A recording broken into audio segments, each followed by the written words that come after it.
So far, we want to let you know who all have attended. That is the ambassador of Guinea. Right next to him, you see a sticker that says Cameroon, Malta, and you find the ambassador of Lebanon, and then you find the ambassador of the Vatican. China is all the way on your far right. Right here is the ambassador of France, the ambassador of the United States, then Sweden, Nigeria, and Ghana is empty. I see the ambassador of Germany right there. I don't see on the other side.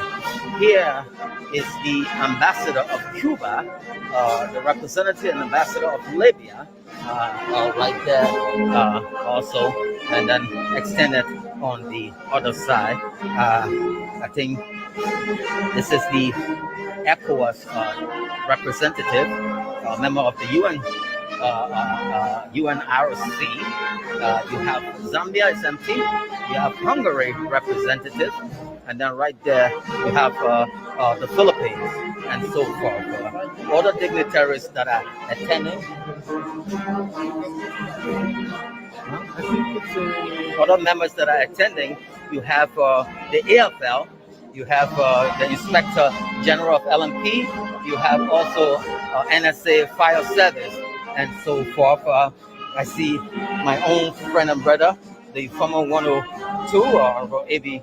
Kumar, flying there with his brother. Other dignitaries that are attending this particular event right there. I also see the Inspector General of Commerce, Honorable Josephine Davis, right there, flanked by other colleagues that are attending this all important event. That's the Superintendent of Montserrado County right there, Madam Florence, right there. You have Chief Zanza Kawai is in the building, along with all of his kinsmen and brothers also here.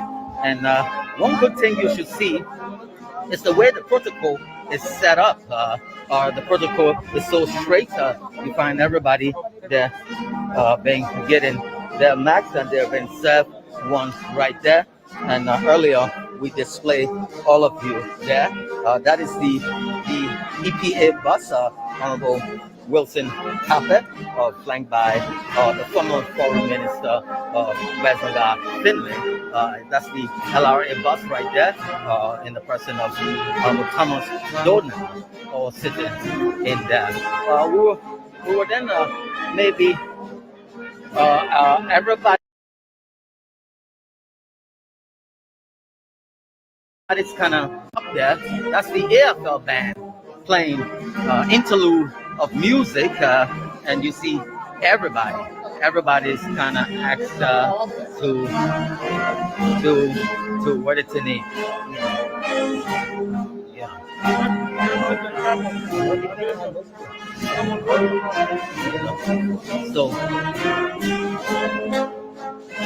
So you see,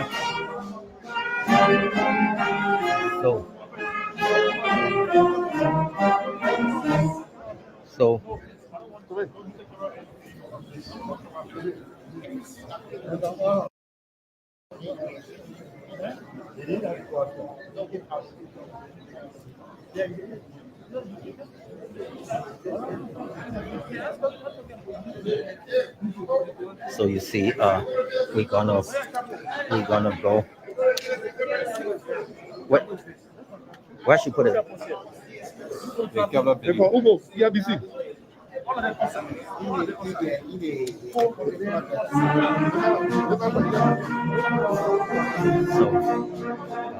let's go.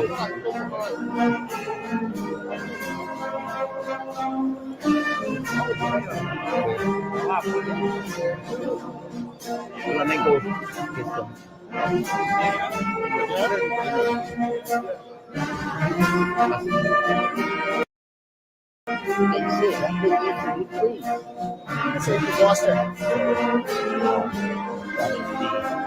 Let me take a look at the ministers here.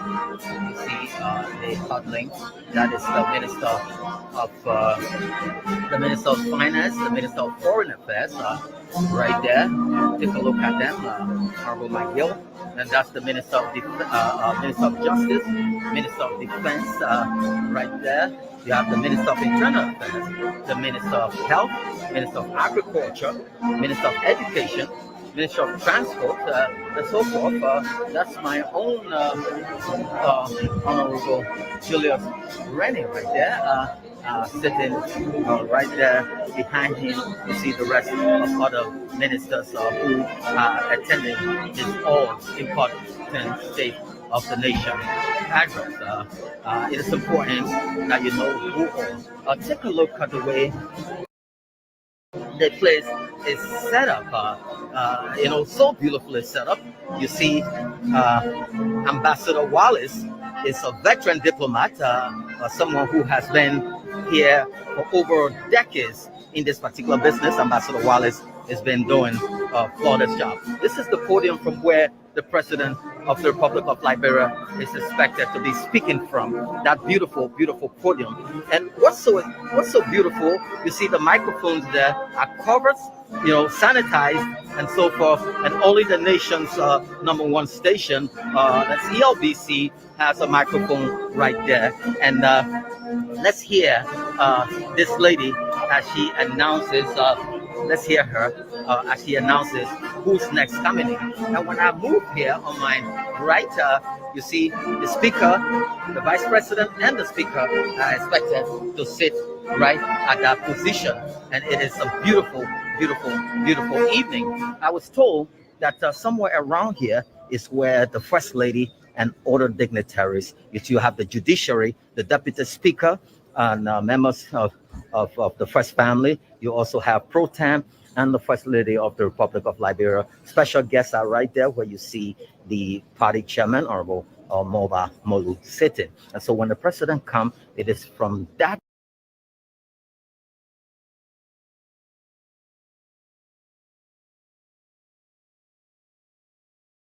for the different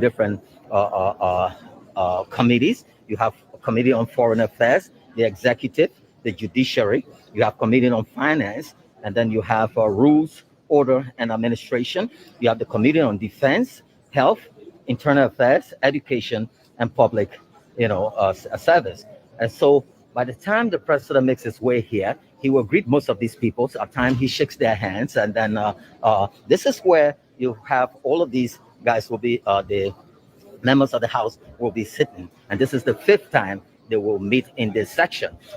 At this particular portion, you have the committee on the executive, and these are the senators who will sit here Committee on Foreign Affairs, the Committee on Judiciary, the Commission of Ways and Means Development, and so forth. All of them will be seated here. And in the back, you see all the way, let me just zoom my camera in the back there. That's where you have all the head of entities, like us, were to be seated out there. There are some few selected members of the media that are placed out here. And so we are with the announcement, and take a look at the AFL band playing from up there. The theatrics, the optics of this particular State of the Nation address. You see how it is moving and being played here. Beautiful, beautiful. The pageantry and all of that. This is something that is worth commending. And so we just want you, to enjoy the moment, enjoy every bit of it as we mount our device here and wait to see.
Distinguished ladies and gentlemen, I'm pleased to announce the arrival of the Speaker and members of the House of Representatives.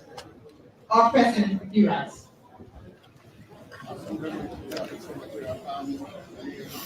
So the Speaker of the House,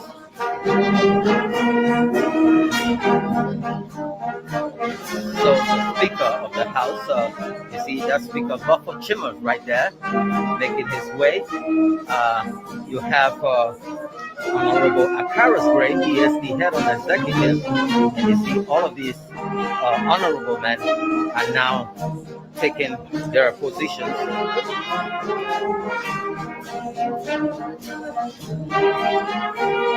All members of the House of Representatives are here.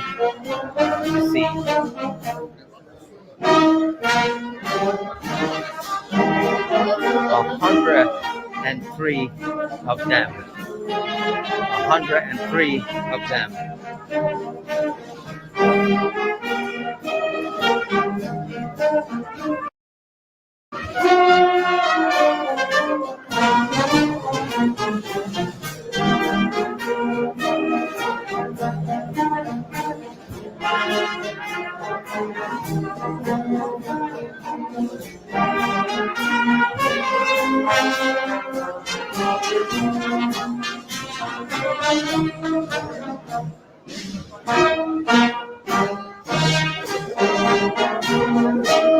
That's my grip.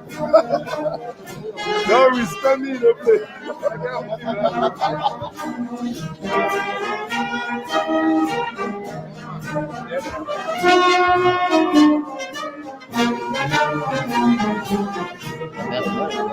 Distinguished ladies and gentlemen, I'm pleased to announce the arrival of the Vice President of the Republic of Liberia, President of the Senate, and members of the Senate. All right.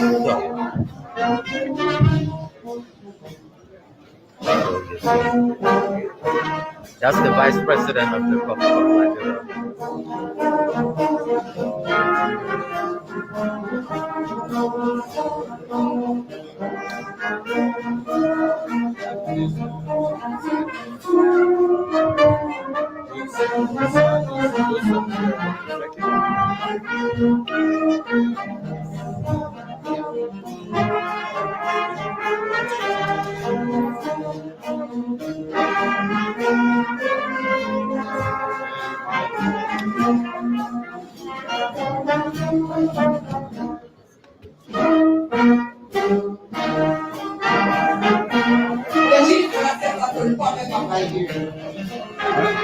So the Chief Justice or the Associate Justice just call on.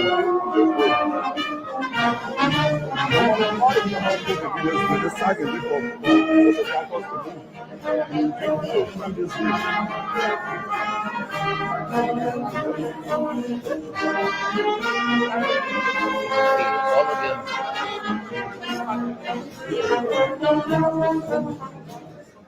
These are all members of the Senate right here. Here comes the Chief Justice.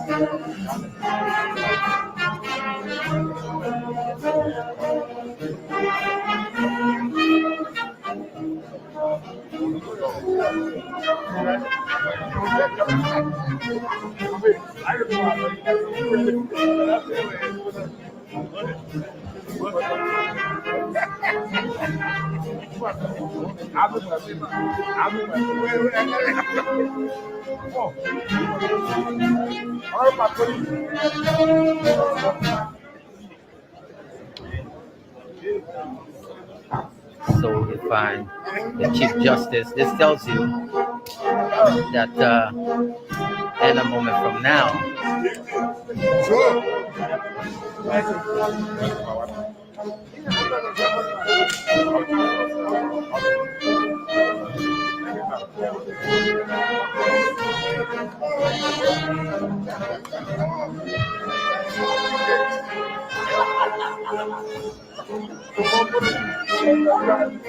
Representative Thomas Pala right there.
Yeah, I know.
Good afternoon, Mr. Speaker, Vice President, and members of the 54th Legislative Republic of Liberia.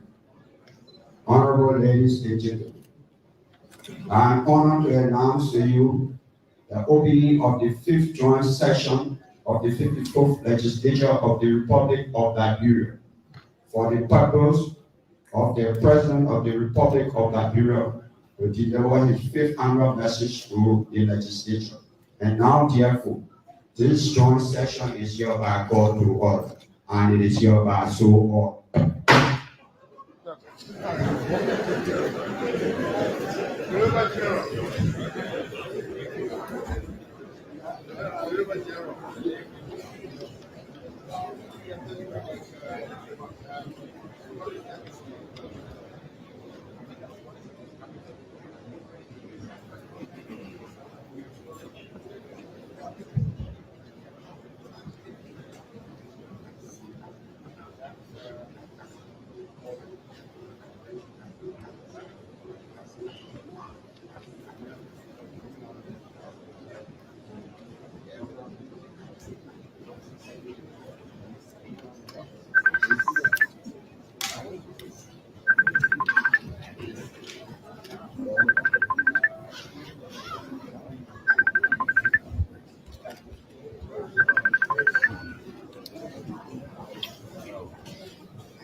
So,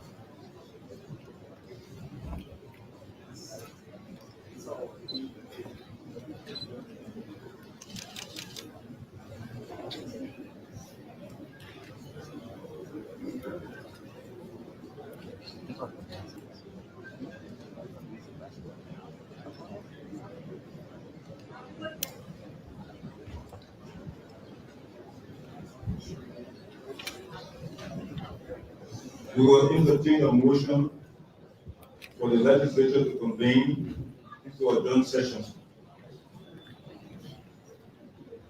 We would like to entertain a motion. Honorable Zaza of final comment.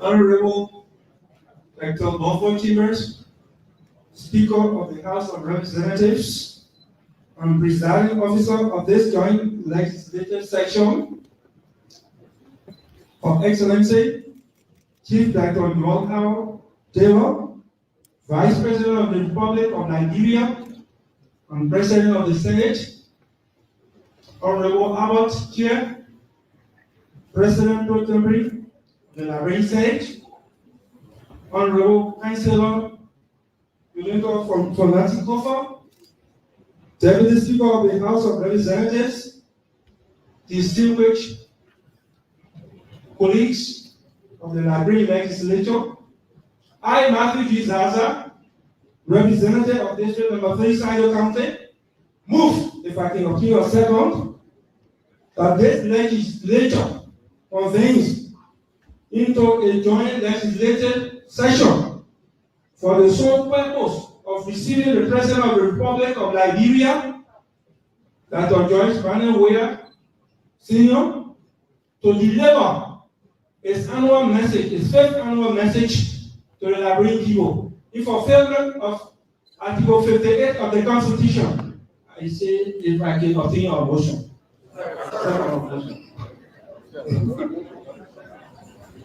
We will now entertain an individual to second this motion. Honorable Prince Weah of Bon County.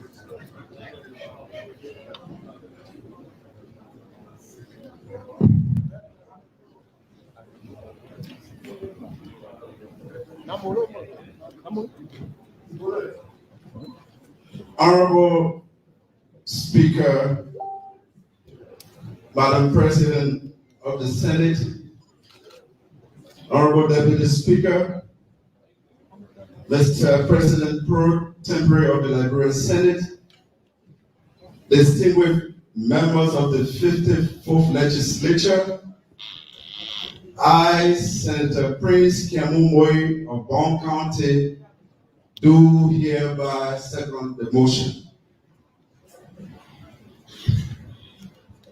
Thank you very much. Honorable distinguished colleagues, without listening to the motion, are you ready to vote?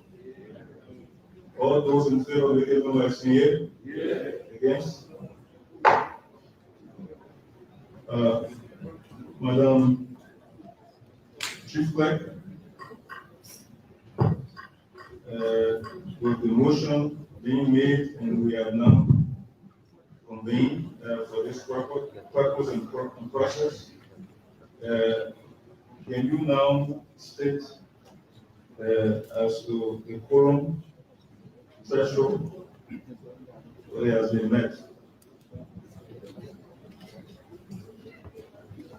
Honorable Dr. Bonfort Chambers, Speaker of the House of Representatives, presiding officer of this joint legislative session, Excellency Chief Weah Taylor, Vice President of the Republic of Liberia, and President of the Liberian Senate, Honorable Abbott Chair, President Pro Tempore of the Liberian Senate, Honorable Deputy Speaker, Mr. J. Fonati, honorable ladies and gentlemen, I'm honored to announce to you that record from the Secretariat of both houses of this legislature show that there is a quorum the transaction of this joint legislative business for the single purpose of receiving His Excellency Dr. George Weah Sr. to deliver to the Liberian people through this body his fifth annual message. I so submit. Thank you very much. With that said, we are now stationed to proceed with the other formalities.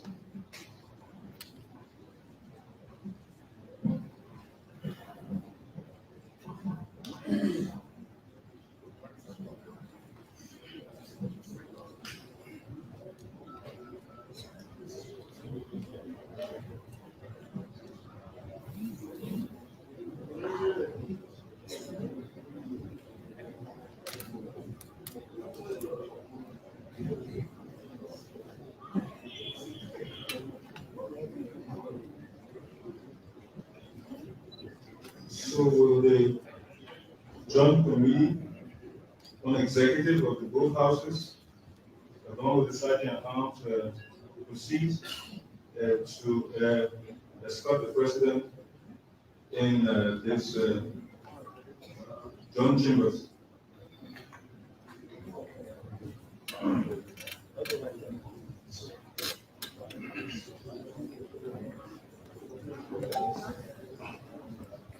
Pause it. All pause.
Mr. Speaker, and members of the 54th Legislature, I am honored at this time to announce to you the arrival of the President of the Republic of Liberia.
Madam Weah, President of the Republic of Liberia, Madam Vice President, President of the Senate, Mr. Speaker, Mr. President pro tempore, members of the 54th Legislature, the Honorable Chief Justice, Associate Justices of the Supreme Court, the members of the Judiciary, the Dean and members of the Cabinet, other government officials, the Divine Excellency, the members of the Diplomatic Consular Corps, His Excellency, the Special Representative of the Secretary General of the United Nations in Liberia, the Chief of Staff, and men and women of the Armed Forces of Liberia, former officials of government, traditional leaders, chiefs and elders, political and business leaders, religious leaders, officials and members of the National Bar Association, Labor and Trade Union, civil society organizations, members of the Folk Estate, special guests, fellow Liberians, distinguished ladies and gentlemen.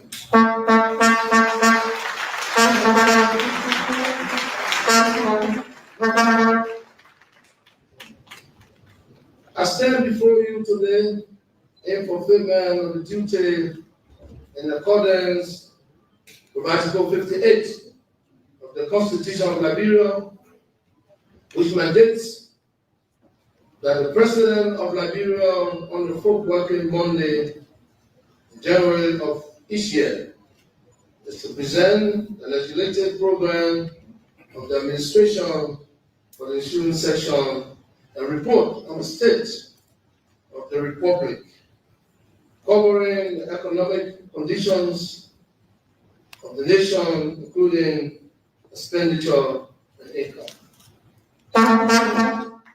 Madam Vice President, Mr. Speaker, Mr. President Pro Tempore, members of the 54th Legislature, distinguished ladies and gentlemen.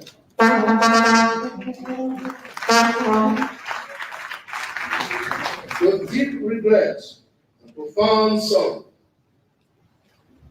it is my duty to inform you of a major national tragedy which befell our country last week, Wednesday night, January 19, 2020, in which 29 Liberians died and many more were wounded in the stampede which occurred during a religious crusade in New Kuta on Bourgeois Island, Morocco.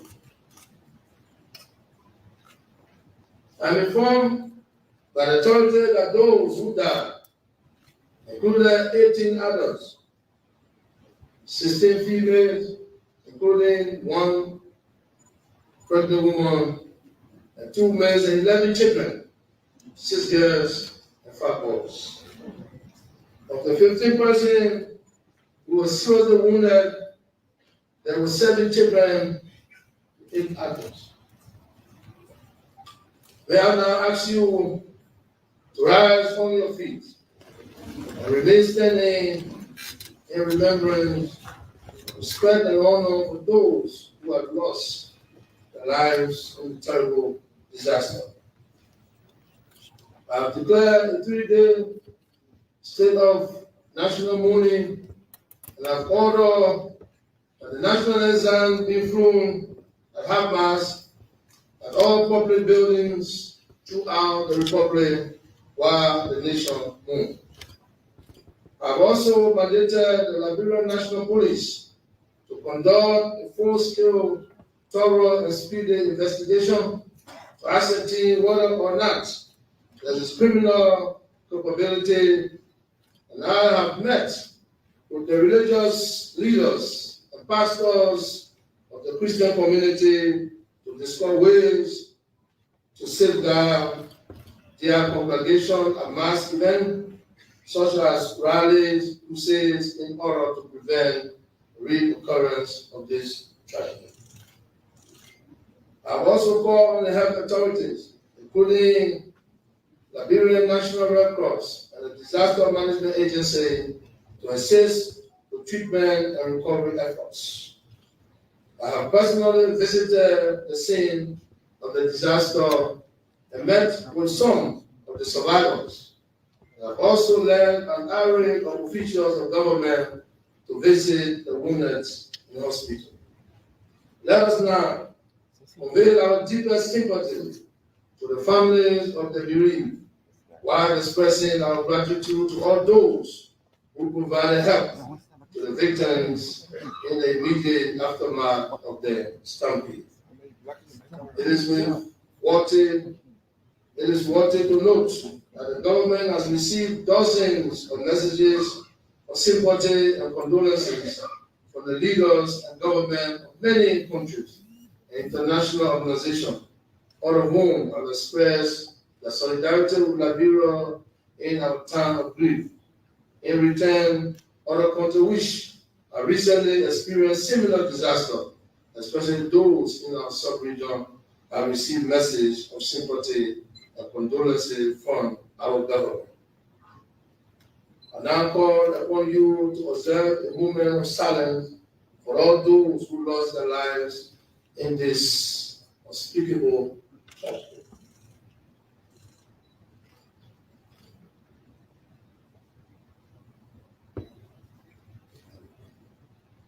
Thank you. May my soul and the souls of all the faithful departed rest in perfect peace, and the light perpetual shine upon them. In Jesus' name.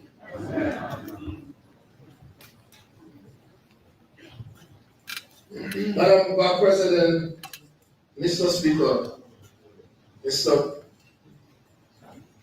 Pro Tempore, and members of the 54th Legislature, let me now welcome you back for your annual recess as we begin this fifth session of constructive dialogue and deliberation in the supreme interest of the Liberian people. I would also like to take this opportunity to express my sincere gratitude to this honorable body for your constant and consistent support to our legislative program. I look forward to working with you during the fifth session in the usual spirits of collaboration and cooperation that we have always enjoyed.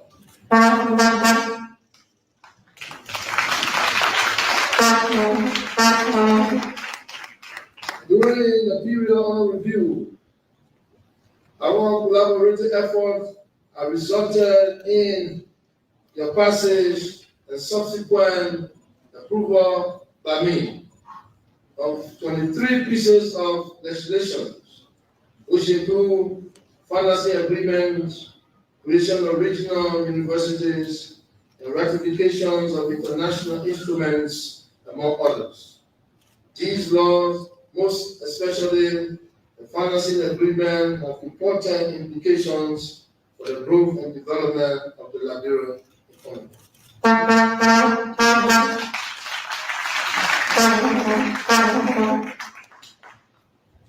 While I applaud you for your hard work, I want to respectfully remind you that there are still 35 pieces of legislation which are pending before you.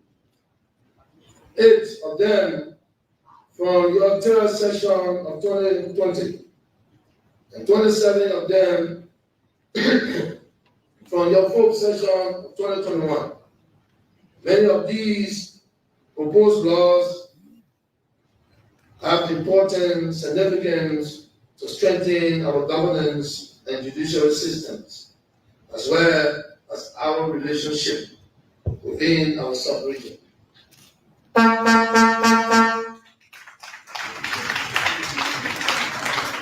Others, when enacted by you, will help to ensure and secure financial transactions in support of our monetary and fiscal policies, and will help to prevent our country from being a conduit of illicit financial transaction, money laundering, and terrorist financing.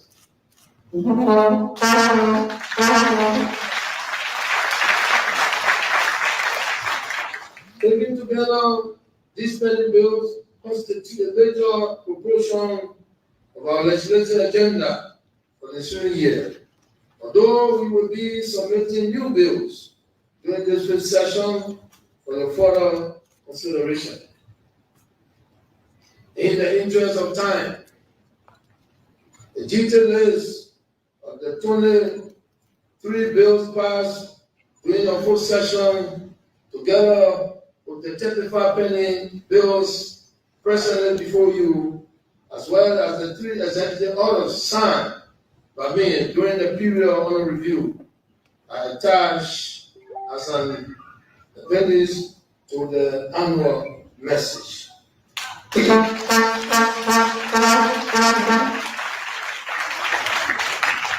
Honorable members of the 54th Legislature, we are counting on you to consider the expeditious passage of these many bills, as well as other new bills which we will be submitting to you for your timely consideration during the 5th session. It is our fervent hope that we will continue to work together collaboratively in the best interests of the Liberian people to timelessly execute our constitutional duty.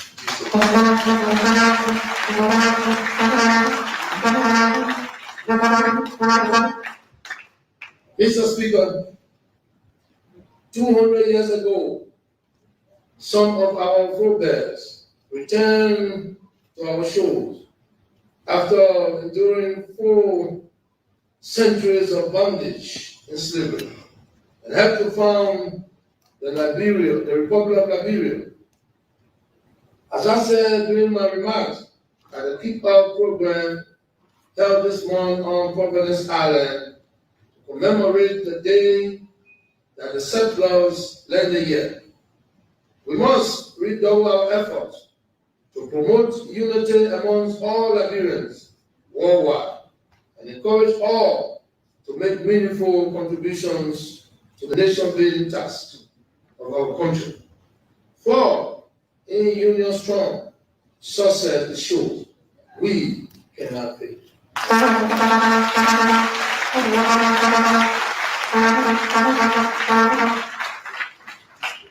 We therefore would like to commend the Honorable Supreme Court for its opinion handed down on the 23rd of December 2019. We found that certain provisions of the alien and nationality laws are inconsistent with the Constitution of Liberia.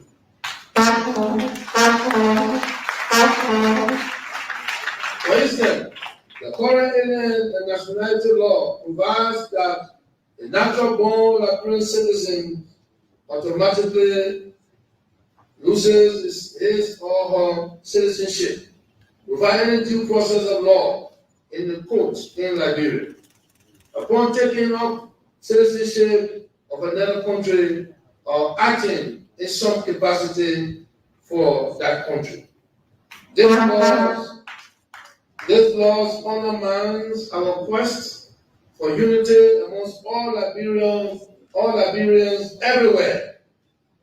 Therefore, as we celebrate the bicentennial anniversary of the founding of our country, I want to call on the honorable members of the 54th Legislature, in particular, the Liberian Senate, to consider passage of the bill currently before you.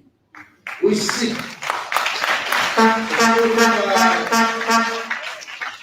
to codify the opinion of the Honorable Supreme Court and make it more true that once a Liberian, always a Liberian.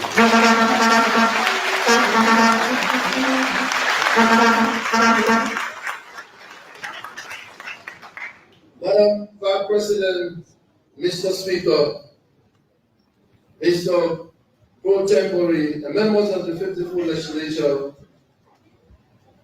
our Constitution places upon me solemn responsibility to report on the state of the Republic with specific mentions of public expenditure and national income.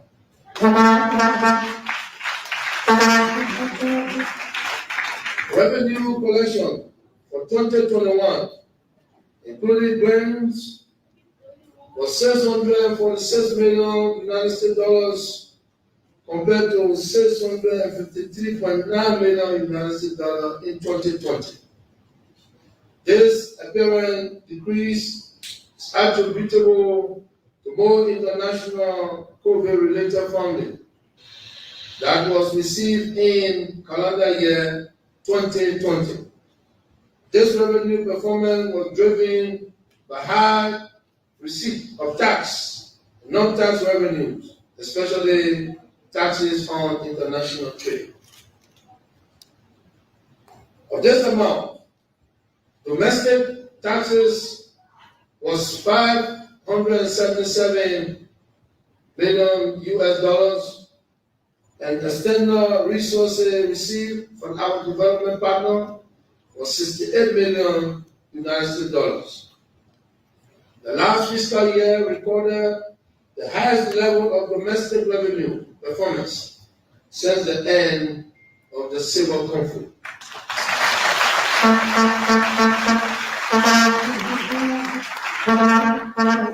We are all encouraged and challenged to sustain this effort. On the other hand, total cash expenditure for the same period under review was $668 million US. Of this amount, 44% was spent on compensation of government employees, 25% of goods and services, 17% on domestic and international debt, and 5% on public sector investment. Mr. Speaker, for at least the last 5 decades, Liberia has had a fiscal year that runs from July 1st to June 30th. Liberia has been the only country in the ECOWAS sub-region that has run this fiscal year, which is out of alignment with the rest of the countries in the region. We have been encouraged by ECOWAS for nearly 2 decades now, since the end of the Civil War, to revise our fiscal calendar. Mr. Speaker, I am proud to report that a change has finally taken place in the year 2020. The year 2022 will be the first fiscal year that is also a calendar year for the national budget and other instruments and processes of the government.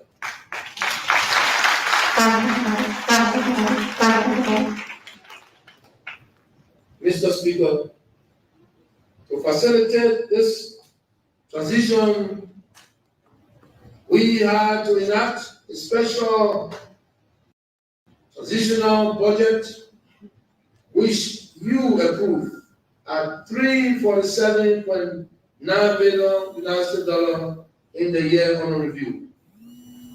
December 31st, 2021 concluded this transitional budget, which was funded exclusively by domestic revenue, and the draft national budget is presently before the House of Senate for consideration, having been passed by the House of Representatives.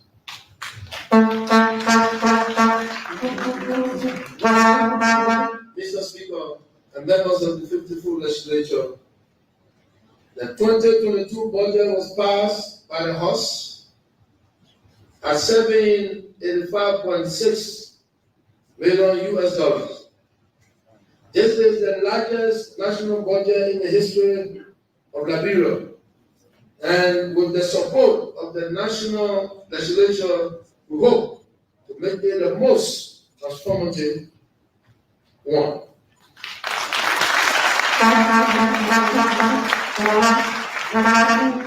Domestic revenue is projected at $640.5 billion US, or 81.5%, while external resources are projected at $145 million US, or 18.5%.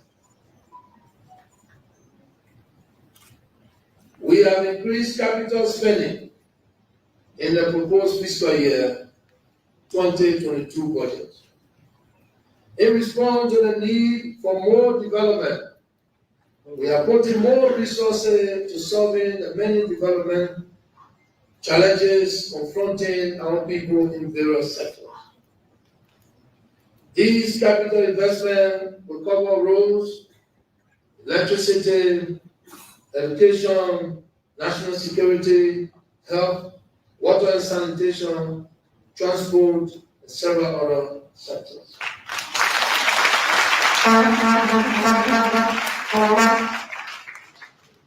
I'm thankful that the House of Representatives approved $10 million for project on the county tour that I undertook in the year under review. These county tour projects will bring serious relief to many of our people, especially those in the rural area.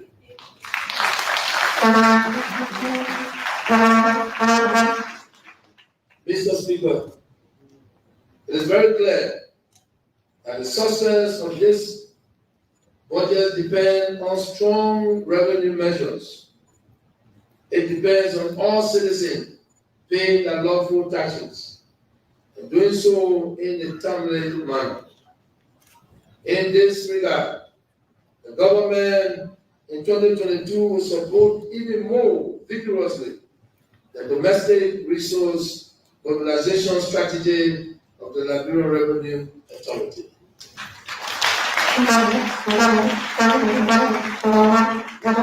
Government, through the LPRA, has launched a program to keep 50% of all real estate taxes collected back to the counties. Districts and cities where the real estate taxes are collected. This is a measure to boost real estate taxes by involving local communities and their residents, as well as ensure that part of the money stay at the local level in keeping with the decentralization law and recently passed. The program is being piloted in Malgibi County. Mr. Speaker, we are working with the national legislature to limit tax waiver or tax expenditure, which in the last 3 years alone have cost us more than $300 million US.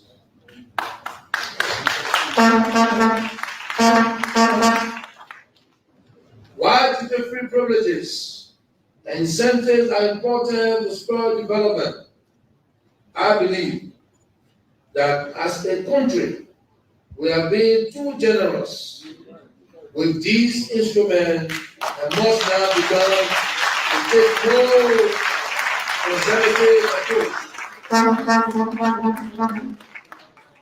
Mr. Speaker, we have made significant progress in restructuring our domestic debt.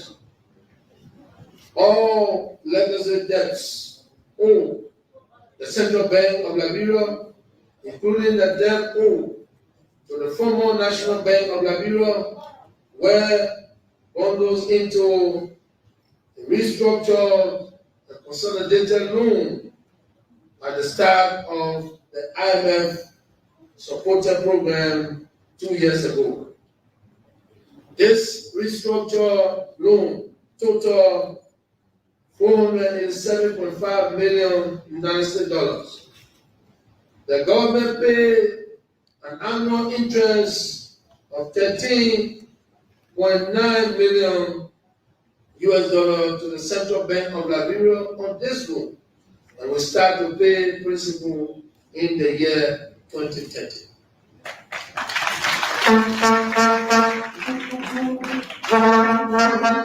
The total stock of domestic debt now stands at $660 billion US, and the total stock of external debt now stands at approximately $1.03 billion for a total public debt stock value of $1.69 billion as at December 31st, 2020-2021.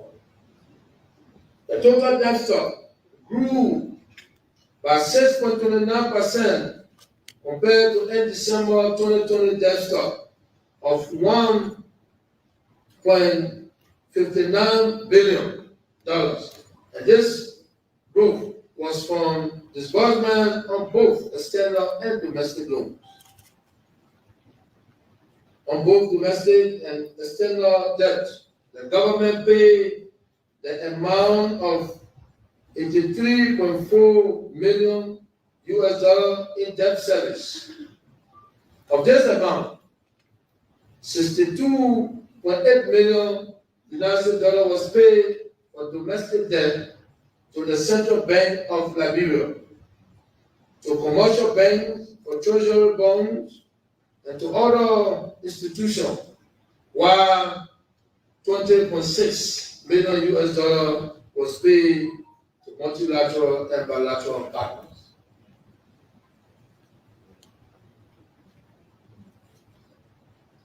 The treasury bonds, which were issued by the previous government in 2013,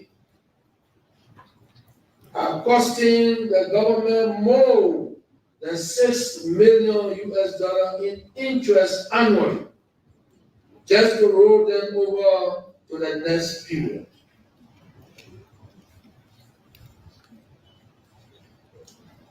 This is the legacy debt which my administration inherited. So here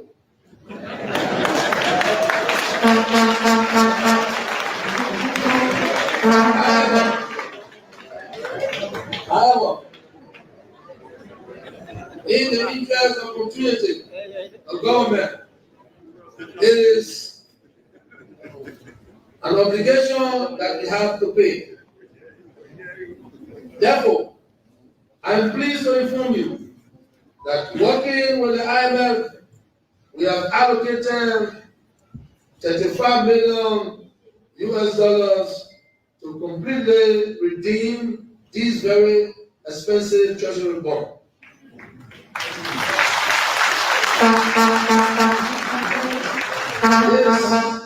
This will free up space for investment in education, healthcare, and other important priority areas.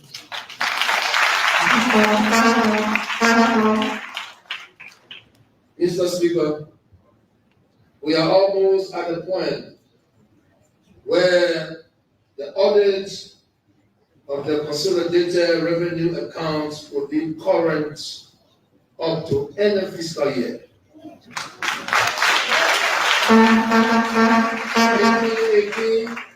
My administration inherited an audit backlog dating back to the 2015, 2016, and 2016-2017 national budgets.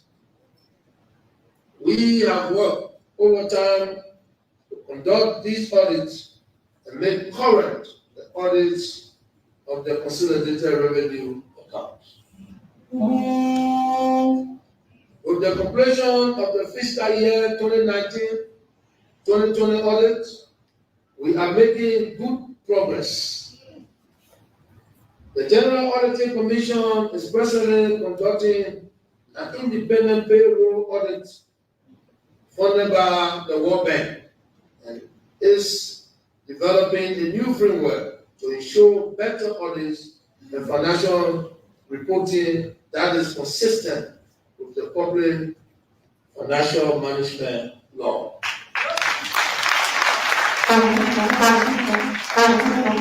Mr. Speaker, we must continue to show strong aim in the fight against corruption, money laundering, and illicit financial flows. The government is strengthening and empowering the Liberian Anti-Corruption Commission to prevent fraud and acts of corruption before they occur.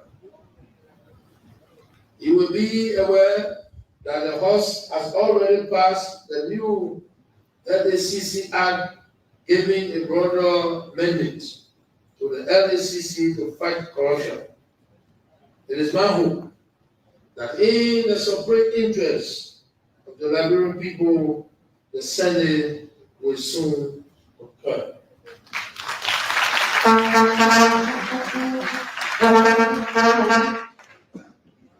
The House has also passed a new anti-money laundering legislation, which empowers the Financial Intelligence Unit to fight illicit financial flows, such as money laundering and drugs and terrorist financing.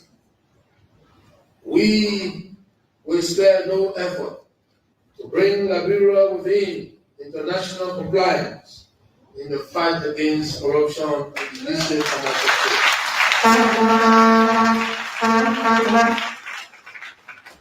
Mr. Speaker, with your support, our administration continues to implement several reforms on the central government payroll and pension scheme.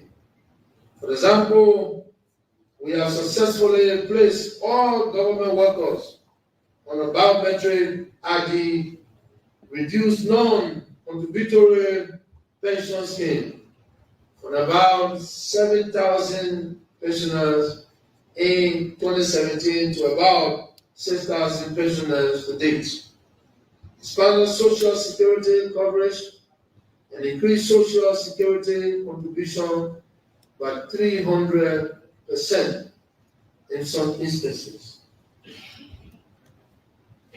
The government, through the Ministry of Finance and Development Planning, the Civil Service Agency, and the National Social Security and Welfare Corporation, intend to fully reform the entire process of retiring and paying retirees on time.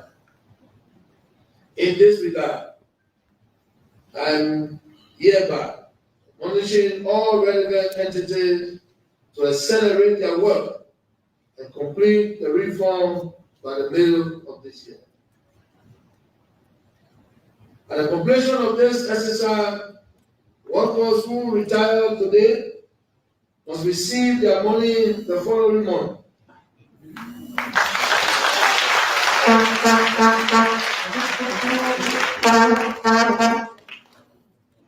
Let me reiterate. At the completion, I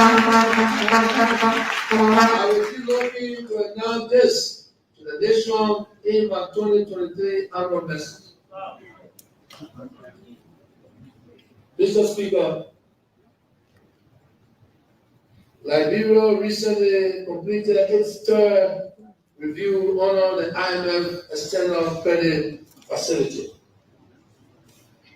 The results show strong fiscal and monetary performance. The executive director of the IMF have noted in the review that, I quote,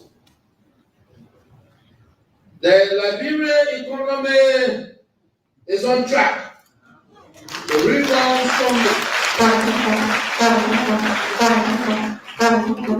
strongly next year, following setbacks from COVID-19 pandemic.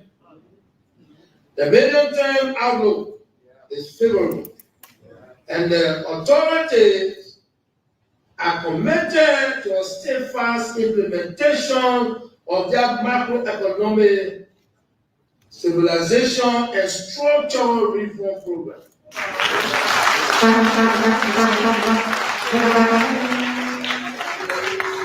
That is what they want. Good thing. I know that when you hear authorities, that means the president and our team, the vice president and the whole group. So when you say that we don't have the fiscal discipline, it's not true.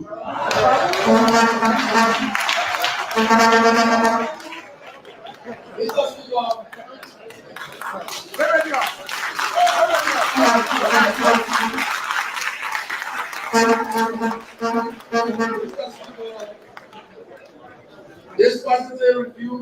IMF was immediately followed by a disbursement of $23.64 million to the central bank to add to the nation's reserve stock.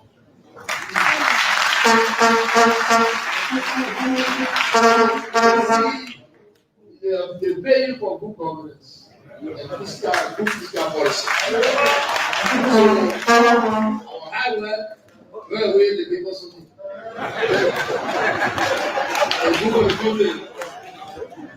That was we go for good governance. Madam Vice President, Mr. Speaker, Mr. President pro tempore, members of the 54th Legislature, we have remained committed to the independence and autonomy of the Central Bank of Liberia in support of economic reform for a stable economy. Although the year under review was challenging for the economy, my government was fully supportive of the policy implementation from the CBL that have kept the recovery of our economy on course. I want to say to God be the glory for the good things He has done and continue to do. And for our nation of Liberia. Despite the challenges of dealing with the COVID-19 pandemic, the economy grew by 3.6% from negative 3% in 2020. The growth this year is expected to be 4.7% through increased agriculture and public investment in social compact programs. In nominal value, the Liberian economy is spending by more than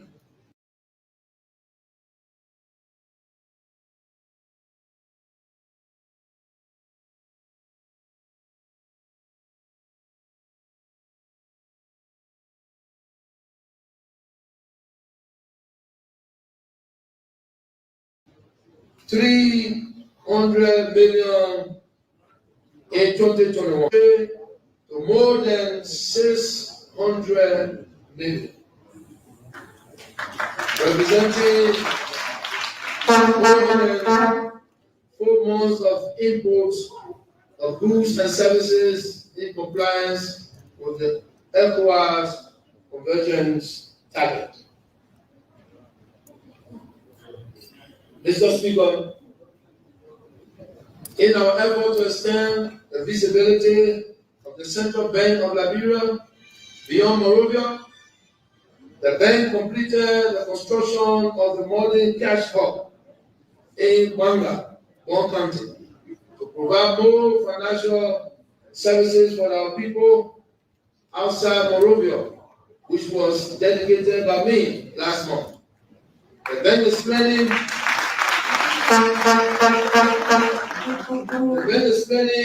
to commence the construction of an additional 4 cash hubs in other rural areas of the country that will make it easy to access financial facilities. Mr. Speaker, as part of the currency reform approved by you, the members of the 54th National Legislature, the Central Bank of Liberia brought in the first consignment of banknotes totaling $4 billion out of the approved for the $8.734 billion in November 2021. The second consignment is expected in January 2022. The first and the second consignment are all denominated in $100 bills.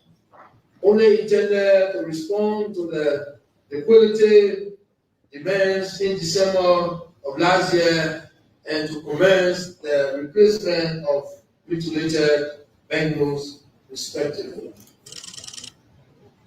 The bulk of the new currency, which will include coins, is expected in the second half of 2022, while the balance will be coming in 2024. In compliance with the restrictions of the joint resolutions of the national legislature, there will be no printing or delivery of new currency in the 2023, even though the exchange exercise will continue through 2023. Yeah, we are not bringing money before the campaign, in campaign time. So I want to be on record. For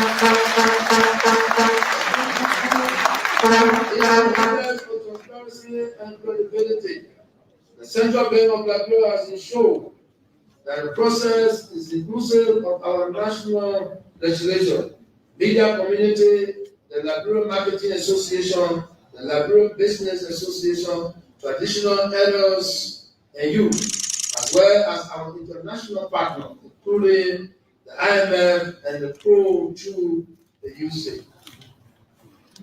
Based on the sound management and good performance of our economy, Liberia received $345.3 billion United States dollars in August 2021 under the General Special Drawing Rights allocation to IMF levy.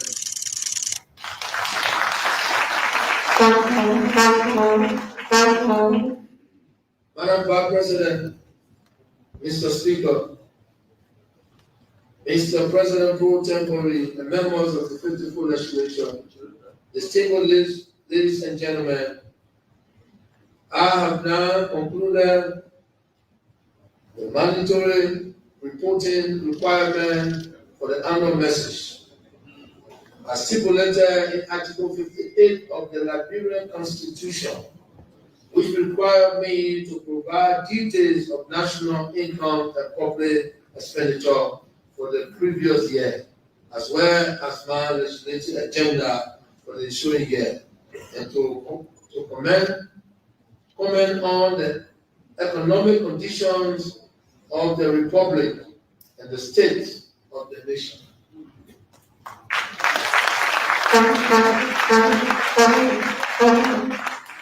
Based on the report that I have just made to you, I can state categorically and with confidence that the state of our economy is stable and growing. And that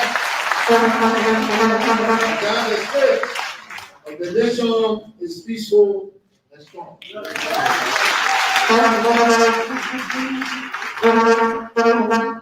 Mr. Speaker, member of the 54th legislature, let me assure you that as President of Liberia, working in close collaboration with you, I will do all that is in my power to ensure that our nation will remain peaceful, stable, and strong.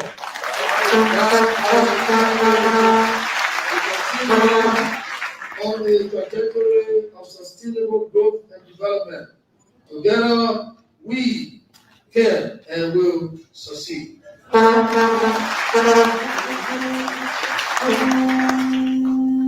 Madam Vice President, Mr. Speaker, Mr. President pro tempore, members of the 54th legislature, distinguished ladies and gentlemen, with regard to our foreign policy, Liberia remains positively engaged with its partners and friends at the bilateral and multilateral levels. As a responsible member of the international community, and with keen focus on our own national interests. In accordance with the guiding principles of our foreign policy objective, we stipulate the maintenance of national security, preservation of the territorial integrity and sovereignty of the country, the proportions of peace and harmony based on the principle of non-interference in the internal affairs of other states.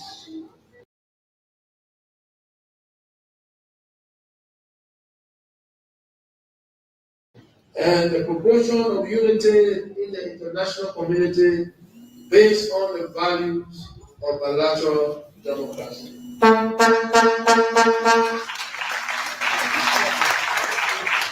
During the period of review, we played significant roles in promoting our foreign policy objectives and strengthening our foreign relations at the bilateral and multilateral levels, which brought productive results and affirmed our leadership in the Committee of Nations. Mr. Speaker, consistent with our international obligation, we fully participated in the activities of the Economic Community of West Africa States, ECOWAS, the African Union, and the United Nations, either by virtual or in person. We were honored to address the 76 sections of the United Nations General Assembly. We also participated in the summits of the African Union, as well as the Economic Community of West African States. At the level of ECOWAS, the focus was on crisis area in our sub-region, namely the security and political situation in the Republic of Mali and the Republic of Guinea. In Mali, we continue to support the peacekeeping operation with the presence of the contingent of the armed forces of Liberia embedded with the United Nations mission MINUSMA. Also, we are working with our colleagues to resolve the constitutional impasse in the Republic of Mali to restore that country to constitutional democracy and order through the holding of free, fair, and transparent elections in the soonest possible time. We will do all within our power as a government to remain supportive of the transition agenda of ECOWAS for our sisterly republics of Mali and Guinea, as well as those in the Sahel, to restore peace, security, stability, democracy, and constitutional order.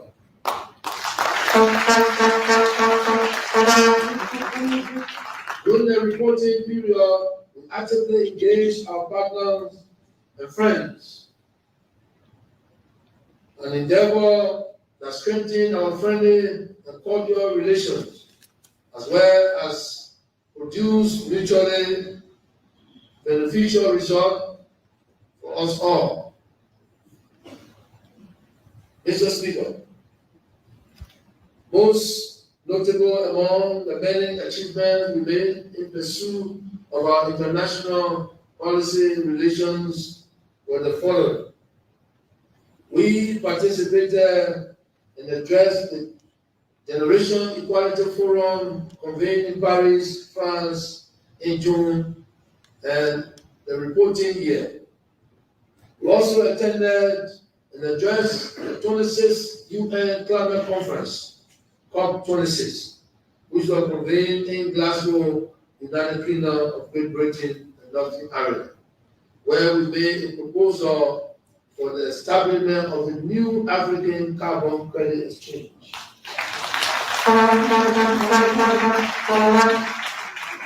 We also participated in the 4th edition of the Paris Peace Forum in November 2021 to tackle global problems and strengthen multilateral cooperation and collective actions for a peaceful world.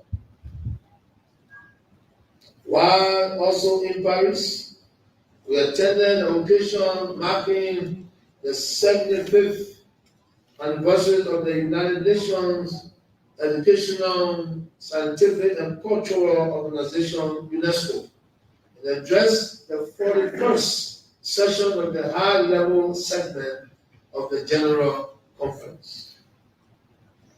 Pursuant to our strong commitment to peace, security, stability, and democracy, particularly in the Ghana River Basin, with special emphasis on the political situation in the Republic of Guinea, Liberia took the initiative to invite our neighboring sister republics, Côte d'Ivoire, Sierra Leone, to convene the Ghana River Union Diplomatic Peace, Security and Democratic Conference, which was held at the Farmington Hotel in Mangini County in November 2021. The conference was termed as very successful by the delegates and international participants, who praised it as the first such peace initiative undertaken by the Ghana River Union for over 4 years.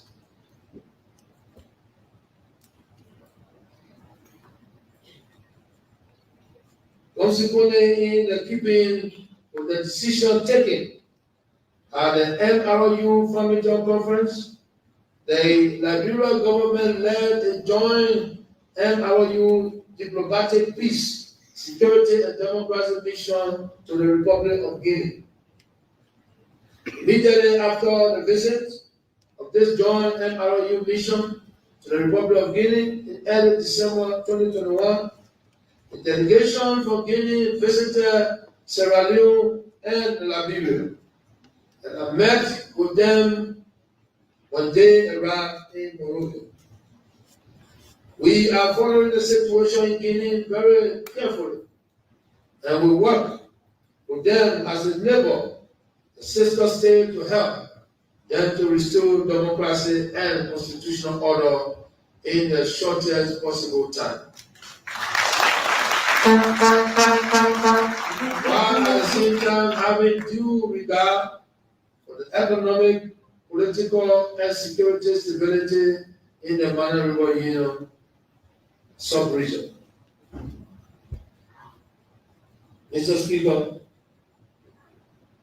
Liberia was honored with an invitation from the Honorable Joseph Arobadi, Jr., President of the United States of America, to be among the 111 invited countries, including 17 from Africa, to participate in the Bali Summit for Democracy, which was held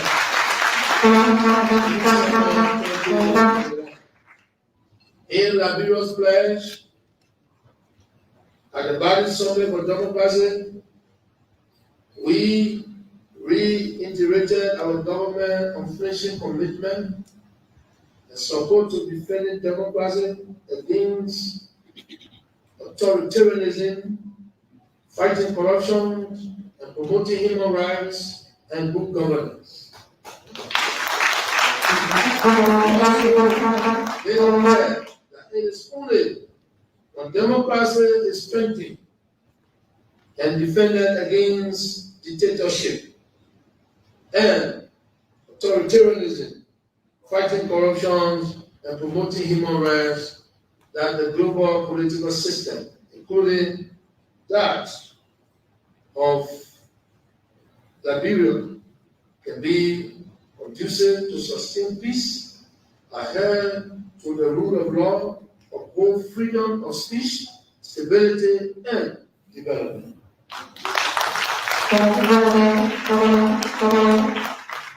At the Bali Summit for Democracy, I pledge my government's commitment to fight corruption at the highest level by taking all necessary measures to strengthen our anti-graft institution, including granting the Liberia Anti-Corruption Commission prosecutory powers to prosecute and convict public officials and individuals engaged in corrupt practices and financial offenses. With regard to gender parity, we also committed at the Bali Summit for Democracy to ensure gender equality and empowerment of women as one of the top priorities of our administration.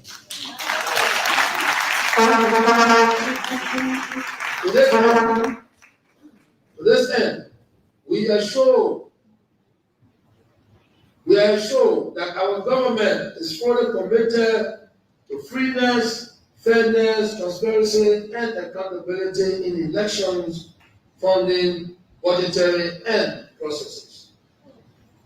We also committed to make women participation in the electoral process a top priority.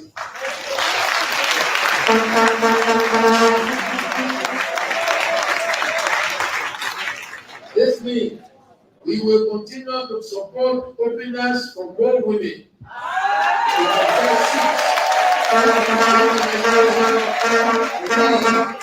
other key positions in government, as well as other key positions in government.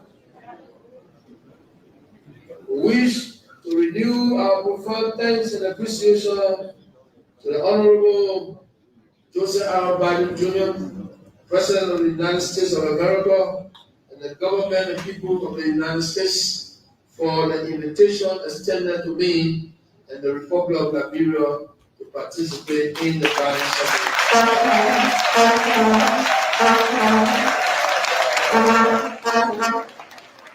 We look with deep satisfaction that Liberia honor our leadership as no political prisoner.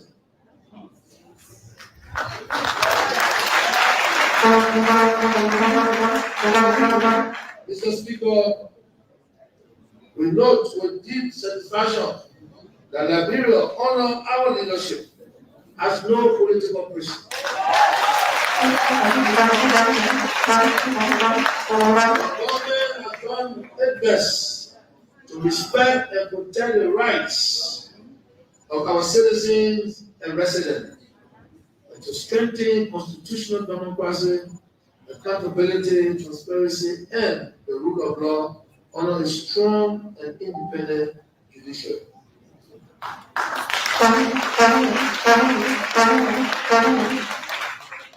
We are also confident that Liberia will remain a pillar of democracy on the African continent,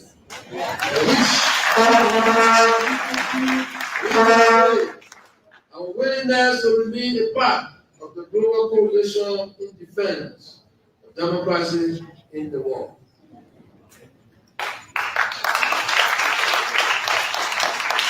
Madam President, Mr. Speaker, Mr. President pro tempore, and members of the 54th Legislature, our focus and determination to significantly impact the infrastructure landscape of our nation did not waver, nor was it derailed during the year under review.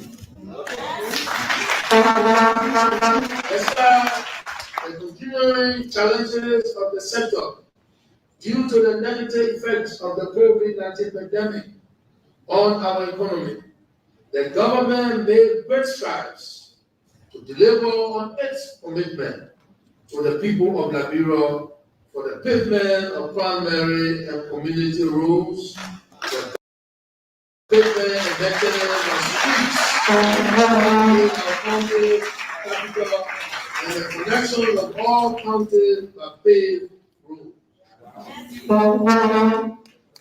It also remains an important priority of our administration to ensure the full accessibility of the entire country through the maintenance and rehabilitation of the existing 4,200 kilometers of urban and secondary road across our country.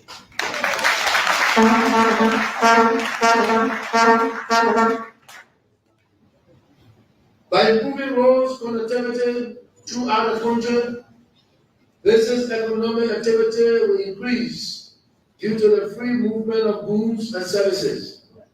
This will lessen the economic burden on our people who are facing the daily travel challenges of not being able to move freely within and around Liberia due to bad roads. And that's why I'm called bad road minister.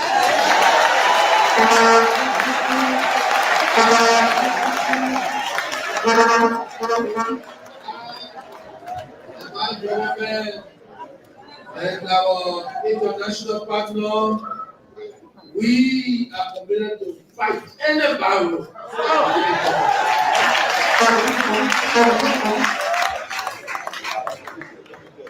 Mr. Speaker, regarding our primary roads construction projects, I am proud and excited to report to this August body that works have already begun on the Ganta to Saturday road corridor. Saturday to Tapeta road corridor. The Fishtown to Banken Kanweken road corridor. Everybody counting. And our flagship road project, the iconic Roberts International Highway Road project. The total road project begun since the inception of my administration with total approximately 470 kilometers. This represents 90% of the 517 kilometers that was established as our national target for 4 years ago.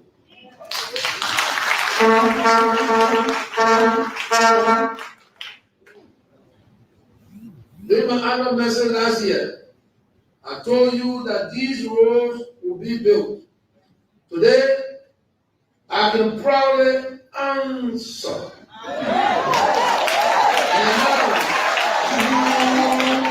The work has already commenced on all of them, and they are in various stages of completion. In addition to these major roads corridor, we have already begun negotiation with our international partner and respected institutions for the construction of the following roads projects. The Tapeta to Toastan road corridor. The Salaye to Konya road corridor being negotiated with our partner. The Bambe to Crown Road corridor being negotiated with the ECOWAS Bank. And the Mantina to Ravensford Road corridor. This road is not only big, but the sea is the target that we set for ourselves 4 years ago. In addition to these achievements, arrangements are being made with the African Development Bank for the detailed design and tendering of an additional 110 kilometers of road that will see the completion of the link from Harper, Maryland County through River G to Swedru, Randall.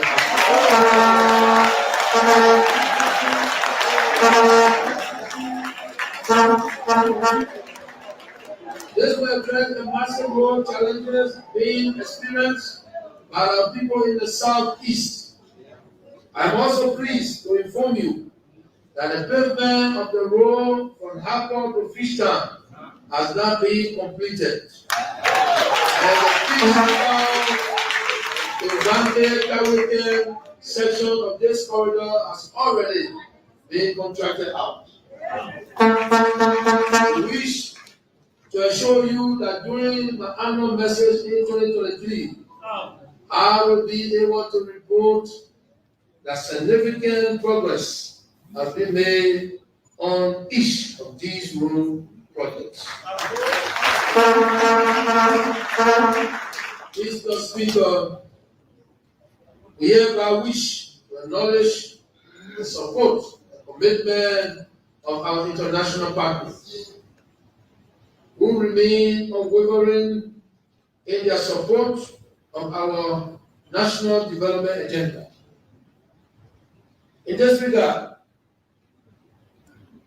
the conversation continues with our Arab partners, which include the Saudi Fund for Development, the Kuwaiti Fund for Arab Economic Development, the OPEC Fund for International Development, and the Arab Bank for Economic Development in Africa, to finalize negotiation for the funding of the remaining Konya to Ojema Road.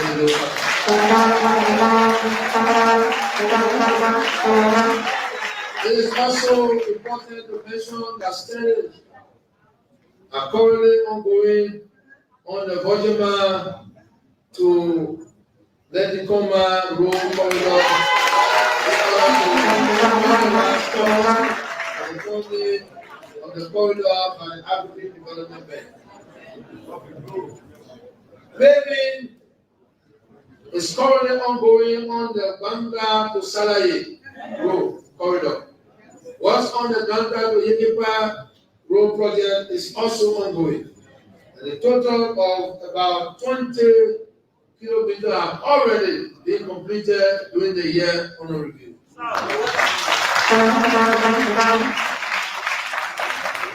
Mr. Speaker, regarding our urban and secondary roads in the year under review, we saw the completion and handing over of phase 2 of the Somalia Drive Road corridor. Now, we need the Japan Freeway, which was entirely grant funded by the government and people of Japan, for which we are grateful. I am now pleased to inform you that the government of Japan has approved an additional $20 million for the construction of one of the most important pieces of our urban infrastructure, the UN Drive corridor, beginning at the Gateway Bridge to the people of Monrovia.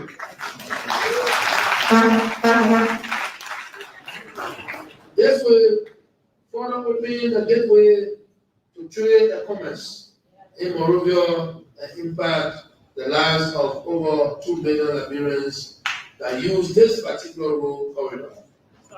Once again, on behalf of a grateful people, I would like to express my profound thanks and appreciation to the government and people of Japan for this great gift.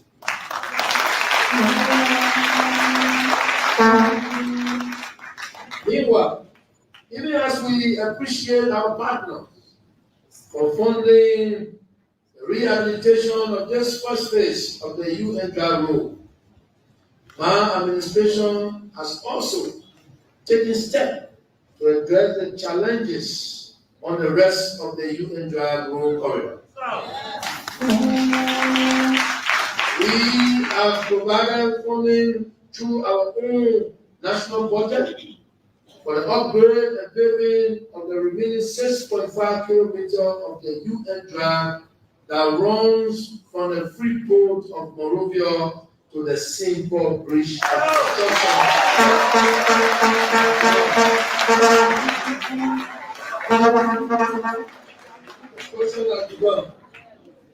The 3 days ago, I was there.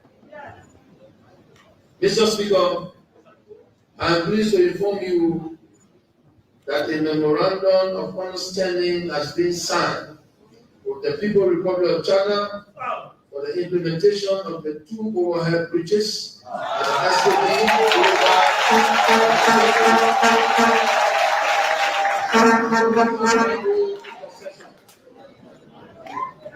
As we await the final detailed design for this project, as well as the completion of procurement activities. We have proceeded to the commerce and payment to person in the immediate vicinity of this road work that will be displaced by the construction, so that the work can commence in this year. Significant strides have also been made on the Coca-Cola factory to Iyedere Junction road section. The contractor has completed the pavement of about 2.8 kilometers of this road section and is expected to complete a total 3.3 kilometers of this road section within the first half of this year, which will bring the progress of the pavement of this road section to about 70%.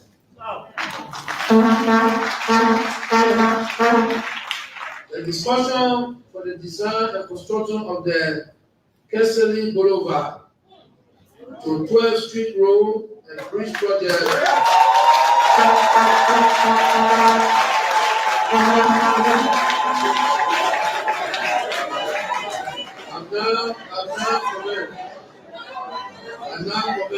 which is expected to be our first PPP agreement. The design and studies are to be presented to the government of W shortly for final negotiation and contracting apply.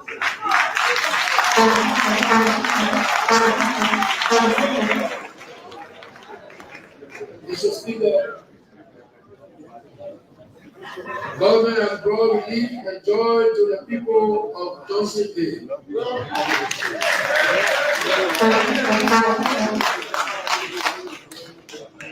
Mr. Speaker, the government has brought relief and joy to the people of Johnsonville who are celebrating the completion of the road corridor from Dry Red Valley to Johnsonville Road, Mount Barclay Junction.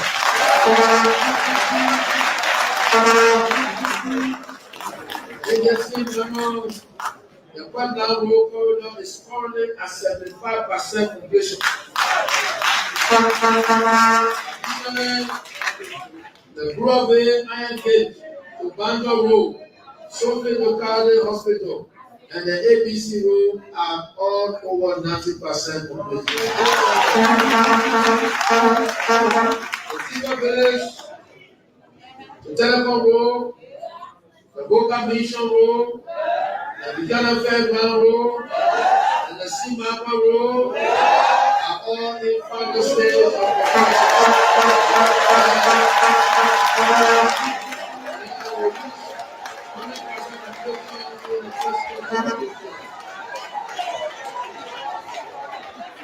We have also commenced the extension of the Quadland Road from the Quadland Josie Bay intersection to White Plains.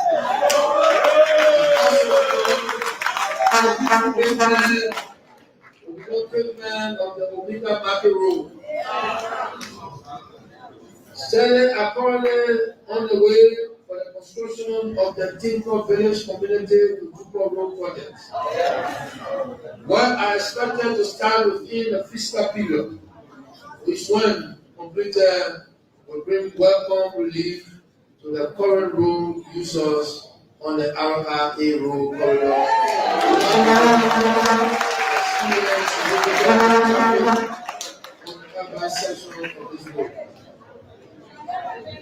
As the majority of our road network still consists of lateral growth, my administration has invested heavily to ensure that these roads, estimated approximately 370 kilometers, are regularly maintained. These include the Buchanan to RTR, the Greenway Road, the Greenway to Bradley Road, and the Tomaburg to Bokolu Road corridor.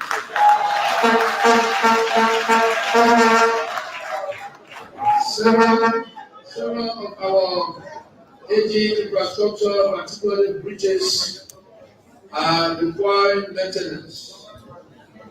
Our national program will see the maintenance of the Grand Bassa Community College Bridge in the Grand Bassa County, the Dakota Bridge in Babolu, the Sesto Bridge in Wilson County, and the JJ Jones and Sandalwood Bridge in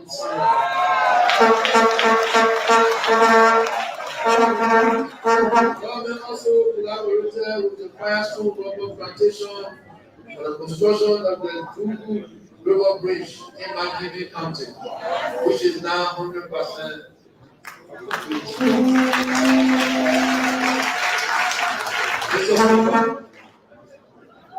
But Onfida and Rural Road continue to make headway through the support of our international partners and with funding from the government.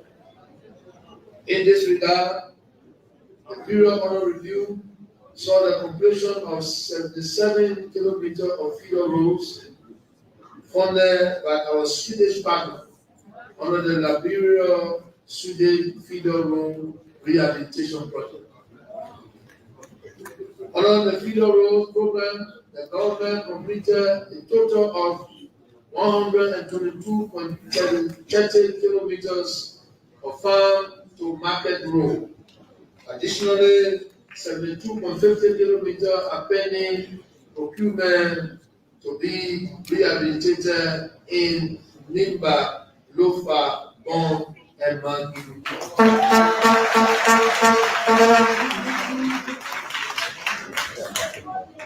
I would now like to thank our development partners, including the European Union, the European Investment Bank Fund, WITI funds, and the United States Agency for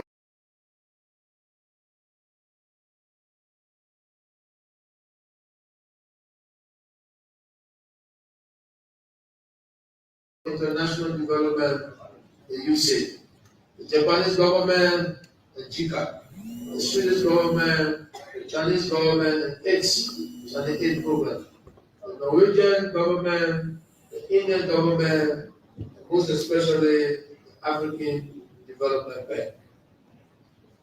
The people of Liberia will forever remain grateful to these significant development partners for their commitment and continuous contributions to the development of our country.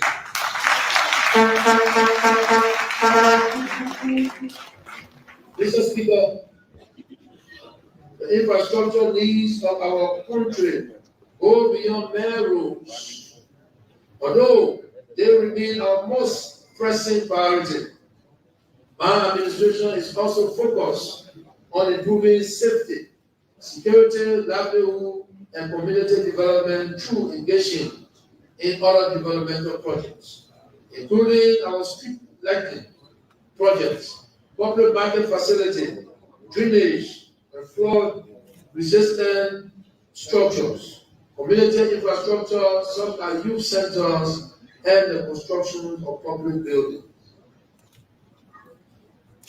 Accordingly, we have engaged the World Bank and the French Development Agency, who have committed funds up to about $50 million for the upgrade and improvement of communities in Monrovia and its Liberia. The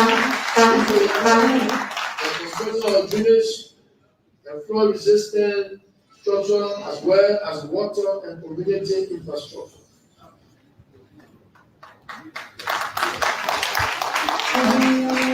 Mr. Speaker, as my administration continues to focus on improving the lives of ordinary Liberians, I would like to thank the Liberia Marketing Association for working with us to ensure that the Omega market projects are a resounding success. Our administration has completed the construction of 5 additional market buildings and commenced the construction of a road network within the Omega market complex. Also, during the year under review, a new Dupa Road Market, and the new Douala Market were completed.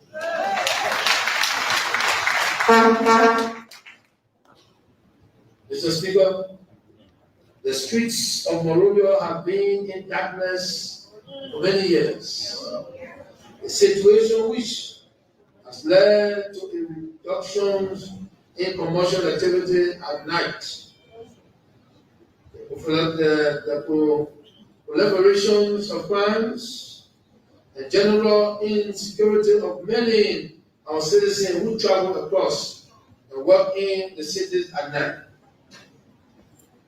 In an attempt to address this unsatisfactory and undesirable situation, we, together with you in the National Legislature, have made available the resources needed to provide street lights throughout the country. I must emphasize, Mr. Speaker, this is not a Maserati project. It will be extended to all 15 counties across the country. Today, a total of more than 10,000 poles are currently being planted throughout Monrovia and other capital cities across the country. Mr. Speaker, in February 2018, at a launch during my official visit with His Excellency President Emmanuel Macron of France, the concept of sports for development was launched. Being a former professional soccer player, I understand the value of sports, respect, teamwork, and discipline. These values are key to the growth and development of young people. In furtherance of our commitment to the Sports for Development initiative, we are currently building 2 sporting and recreational facilities for our young people: the Invisible Sport Park and the PhD Sports and Recreation Facility. The Invisible Sport Park, covering approximately 12 acres, comprises 3 football fields, 3 basketball courts, and a volleyball and tennis courts. In addition, there is a mini mart, a building for the praying women of Liberia.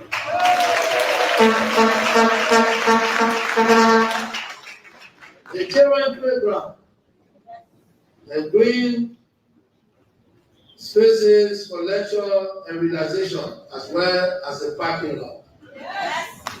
Mr. Speaker, I frown on our citizens that inform me every day that taking the kids to other countries to play. Why? We are the oldest country. If any other country get passed, then we gonna get passed. Because of the role that this table played in my personal life, funding for the project is largely secured by me. However, I would like to thank and appreciate all those agencies that saw my effort and came to escort me on that project. The NASCO, the Liberia Maritime Authority, and the National Food Authority for their initiative. Construction work at the park is now 85% completed.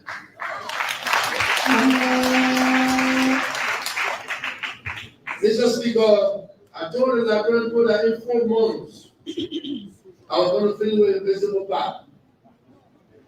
But Mr. Speaker, distinguished member of the 54th Legislature, when I started my work, almost completing, and then I saw the environment close to the field. Makeshift homes were there. I wanted to compliment that area with the field. So I had to break down all the homes, and rebuild them. So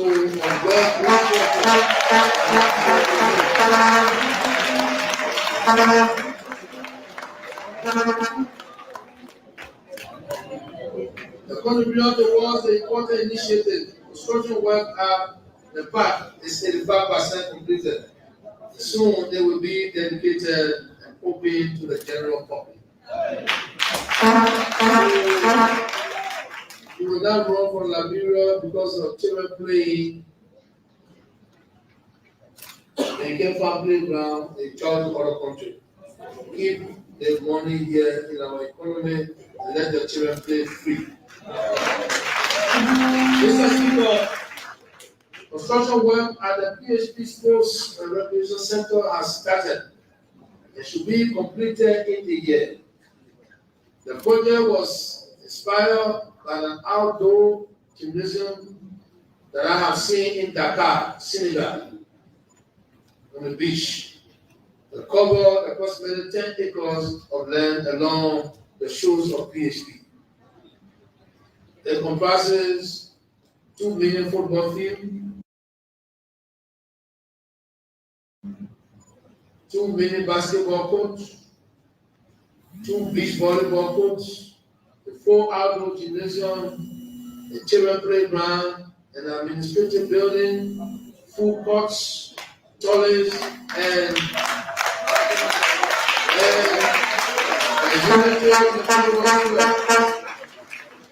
the Unity Memorial Square, Mr. Speaker, I will explain to you in details in one of your sessions. It is important that the Memorial Square is placed in that place. We all know the history of PHP.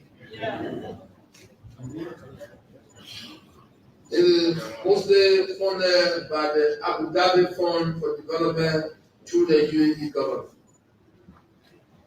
Madam Vice President, Mr. Speaker, Mr. President Pro Tempore, and members of the 54th Legislature, distinguished ladies and gentlemen, as part of my vision to ensure sustainable fiscal and developmental decentralization of the resources of the Republic, I embarked on a nationwide county tour in 2021. The goal of the tour was to engage the citizens of our noble country directly, to listen to them, to see, feel, and to understand their plight, while gathering valuable input from them in terms of their collective direction for our country. Mr. Speaker, during that tour, I visited and held town hall meetings in about 70 districts in 14 of the 15 counties. Very shortly, in the coming weeks, I will complete my county tour with Mosirado County. Traveling and sleeping in those districts, towns and villages, show me the chronic level of underdevelopment being endured by our people that are living in the rural Liberia since the founding of our great nation 200 years ago. I saw abject poverty and the lack of development across our country, which are characterized by bad roads, lack of schools and hospitals, lack of market building to shelter our mothers and sisters from the open elements of the rain and sun, lack of centers for youth, women, and the disabled to reach their capacity building efforts, the lack of housing, and the lack of financial resources to strengthen the economic capability of our people. However, in the midst of the glaring underdevelopment across our rural counties, I also saw the hope and the golden opportunities of our beautiful country. The county tour has therefore inspired in me. Can I inspire you? Inspire in me. Yes, obviously, to meaningful intervention, to narrow the developmental gaps and increase the social economic opportunity for our people in these counties. After holding various town hall meetings and receiving hundreds of petitions from the citizens of our rural county, I have committed to undertaking more than 400 impactful projects within the county to be centralized and broaden the development of our country. Mr. Speaker, in that regard, I am pleased to inform you that since I embarked on the county tour in February 2021, we have not only started but have actually completed a number of projects. We have provided 3,600 solar street lights in 22 cities and districts in 12 of our counties that were in darkness. Solar farms and dams are being constructed to provide more electricity to our rural counties. We have also completed a 100-bed modern hospital in Bopolu City. And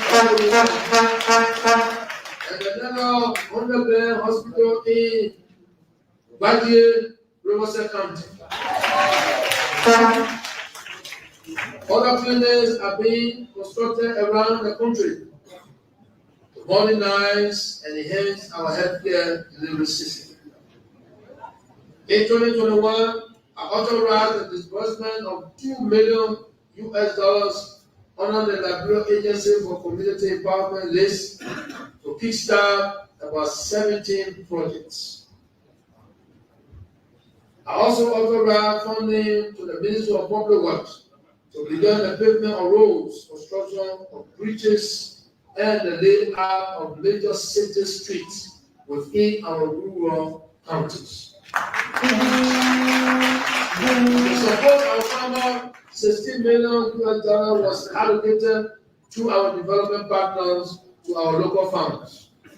Additionally, I have proposed $2 million in 2022 national budget to provide business loan to our small women-owned businesses as a way of reducing poverty through the private sector.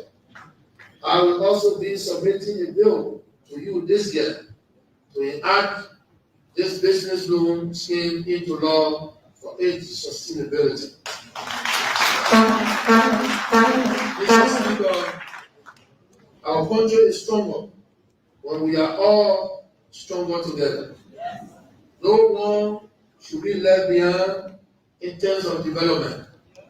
When each and every country is developed, then LIBERIA is developed.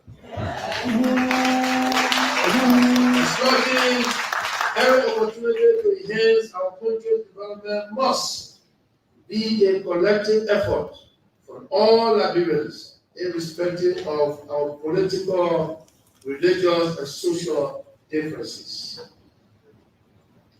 This is why I proposed more than $25 million in the 2022 national budget under the county tour framework to address the road, housing, school, hospital, and all social development needs of our dear country.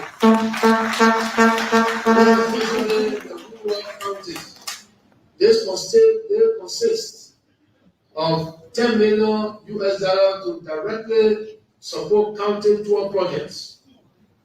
The remaining $15 million is an aggregate of various land items already earmarked in the budget for county-related development expenditure. Mr. Speaker, one of the glaring deficiencies that I witnessed during my country tour was the lack of mobility in the official and traditional governance structure to enable administrators to reach out to their citizens in an efficient and effective manner. I have decided to address this issue with urgency and with decisive action. Tomorrow, January 25th, 2022, at 12 noon, there will be a ceremony held at the Excellency Stadium where I will be presenting items to the traditional leaders of each of the 15 counties to enable them, empower them to reach out to their people.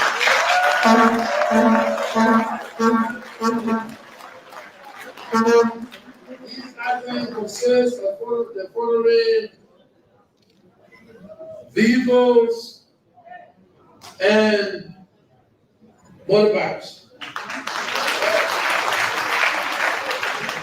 We have accounted for every superintendent or leader in the county asks for mobility, and they ask for little.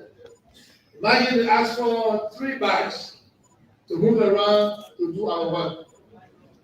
I was thrilled, and I decided if you want 3 bikes, then I'll buy you 10.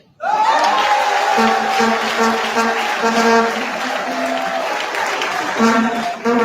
they also ask for people to move around, and ask for one people 3 bikes.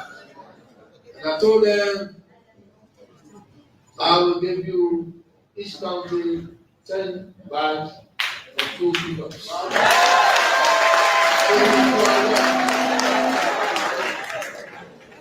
All the purpose, I know you'll be working tomorrow, you'll be in session, but please, if you can, these are national endeavors, you can come to help receive mobilize their people. Apart from the we got ambulances given to us for the government to accompany the gifts. So that will be distributed too. 15 ambulances for 15 pounds.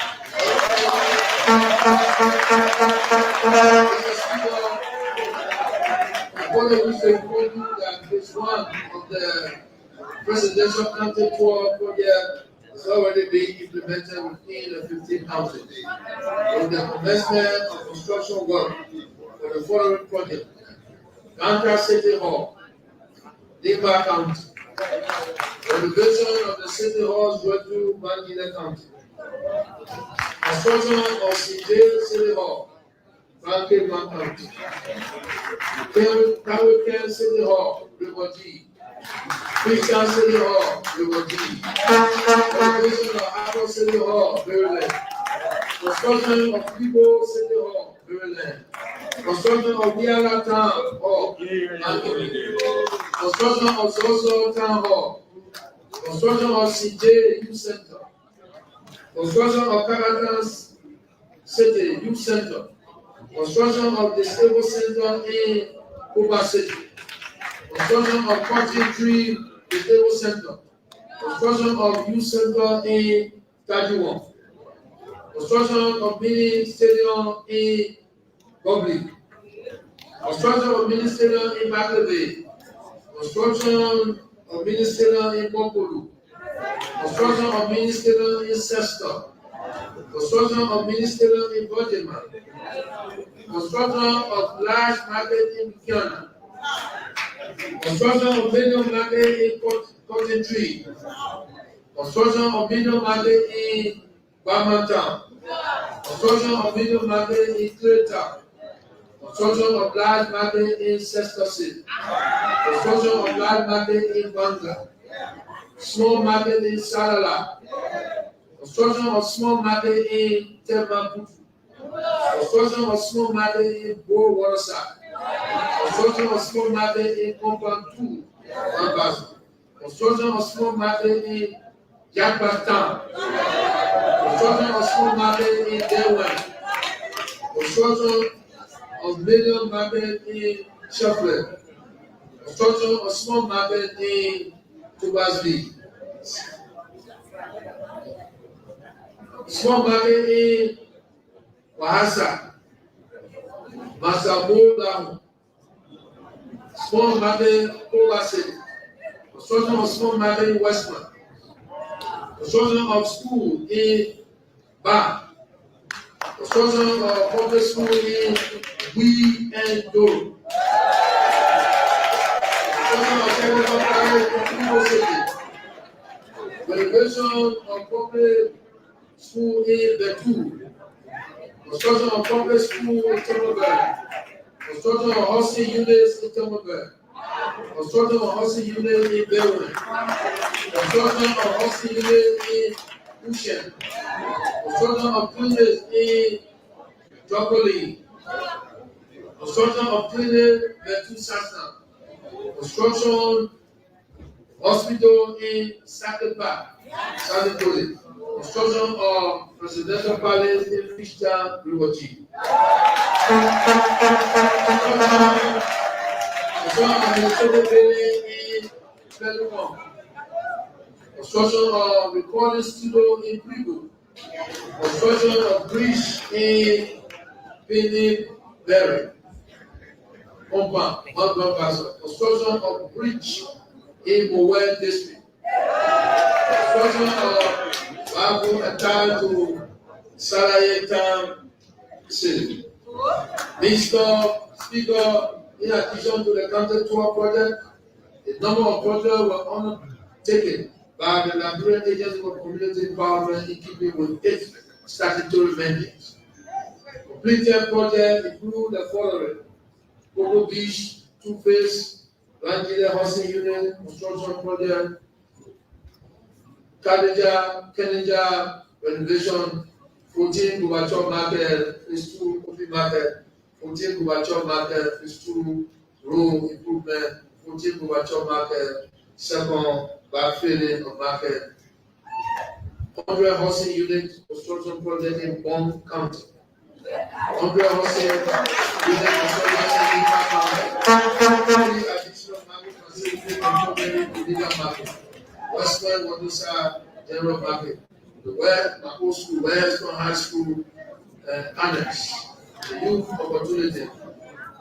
Project being constructed by lists including the following: Obo Bitter Phase, Rangida Housing Unit, Phase 2, Warrior Central Precinct Compound Project, Douala Road Market Construction, the Youth Opportunity Project.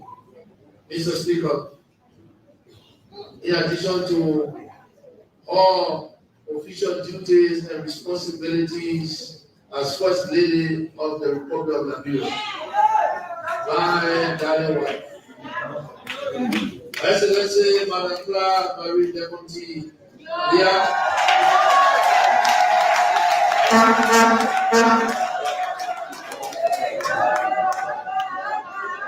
has shown a keen interest in charitable good works, which involve infrastructure to accommodate some of the less fortunate in our society. As a result of her passion to help Liberians move forward for prosperity in support of the Pro agenda, she established the Clark Hope Foundation in 2018. One of its major initiatives is the City of Hope, which is multi-purpose complex that will provide quality education to 200 girls between the age of 3 to 5, as well as serve as a refuge, a home, and a rehabilitation center for destitute Liberians, including disadvantaged youth and orphan and street girls. The complex is comprised of modern dormitories to accommodate the students and the staff, the vocational training center, 2 academic school building with a 300 student capacity, and administrative building, a number of guest houses, the conference center, and the clinic. The City of Hope is approximately 85% completed, and the opening is scheduled for early this year.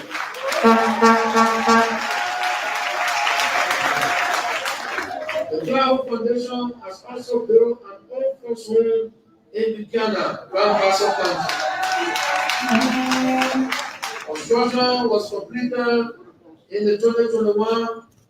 It has been named a deputy home for elderly. The 29-bedroom facility seeks to restore desired respect and dignity to seniors that deserve true quality care. Although this old folks home was built with funds raised by the Cloud Home Foundation, I have learned from a reliable source that they intend to turn the building over to the relevant government agency for free of charge.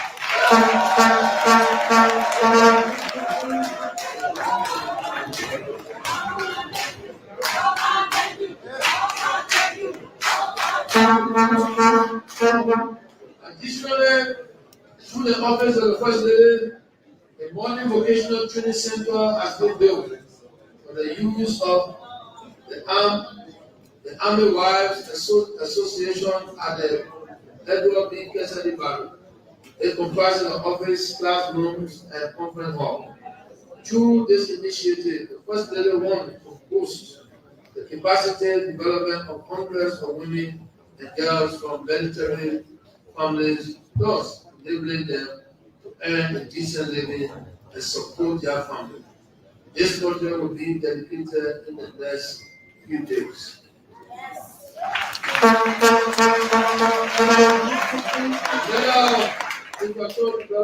Infrastructure development project of the Cloud Home Foundation is the Rock Hill Restoration Project, which aims to restore clean and safe drinking water to some 60,000 residents of the Rock Hill community in Pittsburgh.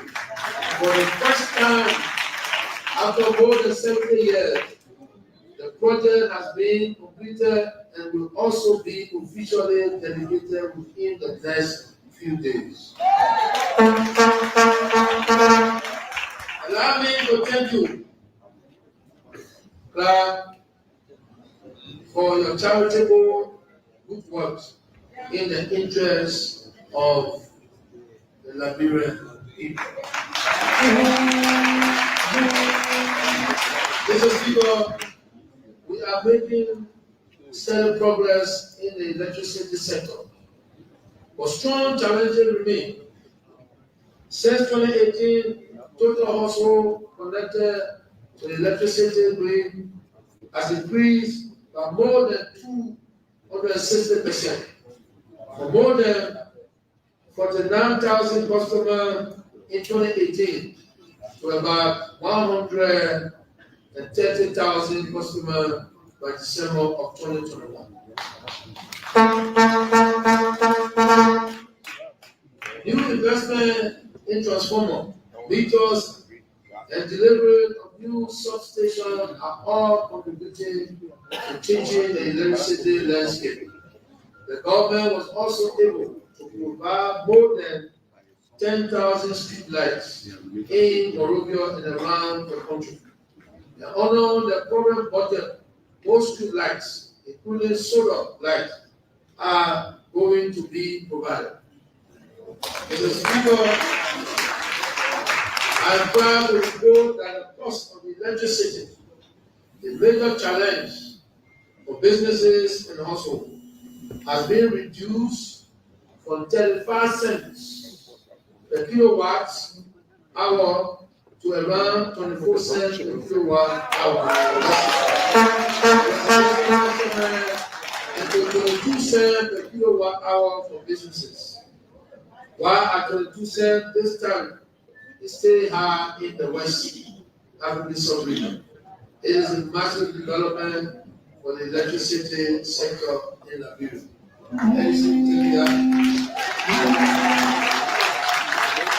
Mr. Speaker, the Millennium Challenge Compact signed between the government of Liberia and the government of the United States of America came to an end on January 21st, 2021, after 5 years of implementation. The compact provides a grant of $257 million for the electricity and road sectors. The compact also contributed $147 million to the rehabilitation of non-profit hydropower plant and the increase of connection from 34,000 customers to over 82,000. The Liberian Electricity Regulatory Commission was also established under the compact, which is now in power to lessen private operators in the electricity sector. Additionally, an $18 million raw water pipeline was constructed, which has led to saving of $780,000 annually on pumping costs. These are only but a few of the projects covered under the compact. I take this opportunity to gratefully appreciate this kind gift of the American people to the people of Liberia. The government has embarked on concerted efforts to re-qualify for another compact through vigilant reforms that will lead to achieve all critical governance benchmarks. Madam Vice President, Mr. Speaker, Mr. President pro tempore, members of the 52nd legislature, during my last address to this honorable legislature, I inform you that agriculture productivity will be a key priority on this administration. In this administration, this year in review saw several new beginnings, a milestone for the agriculture sector. Private sector interest, investment in agriculture grew heavily, especially after the holding of the National Agriculture Fair in February 2021. The fair highlighted Liberian agricultural productivity while outlining the challenges faced by producer and agro-businesses. It also presented abundant opportunity in agriculture and agro-businesses. I can proudly report to you that the number of commercial farms and agro-businesses more than significantly increased from 77 in 2021 to 164 in 2022. There are now leadership of agricultural machinery, complete with spare parts and workshop. This is the positive development for the effort to mechanize Liberian farm production. It is a natural next step to the government of Liberia's own efforts through the Ministry of Agriculture to provide tools, equipment, seeds, seedlings to farmers, farming communities, and cooperatives. The interventions we made as a government have led to increased acres planted in most crops, but especially so for basic food like rice, cassava, oil palm, and vegetables. As the country moved into harvest season towards the end of the year, bumper crops are reaching rural and urban markets due to improvement in the logistics and supporting infrastructure that we have provided for agriculture.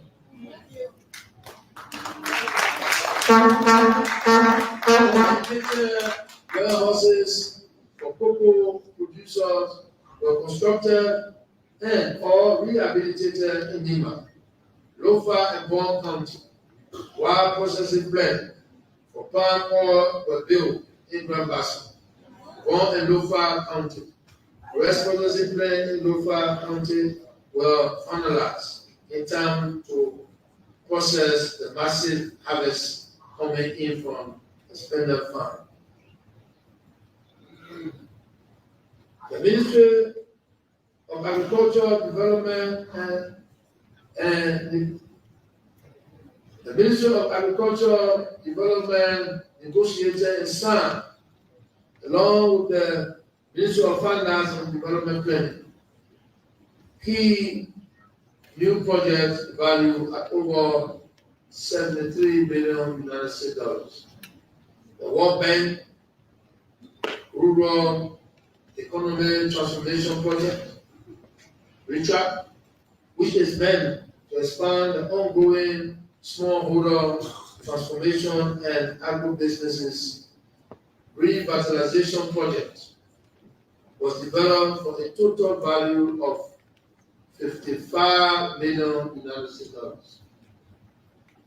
The RETRAP will oversee the paving of the road from Tabata in Nima County to Toastan in Banjila County, completing the vital portion of the Delta Harbor Highway that is already ongoing.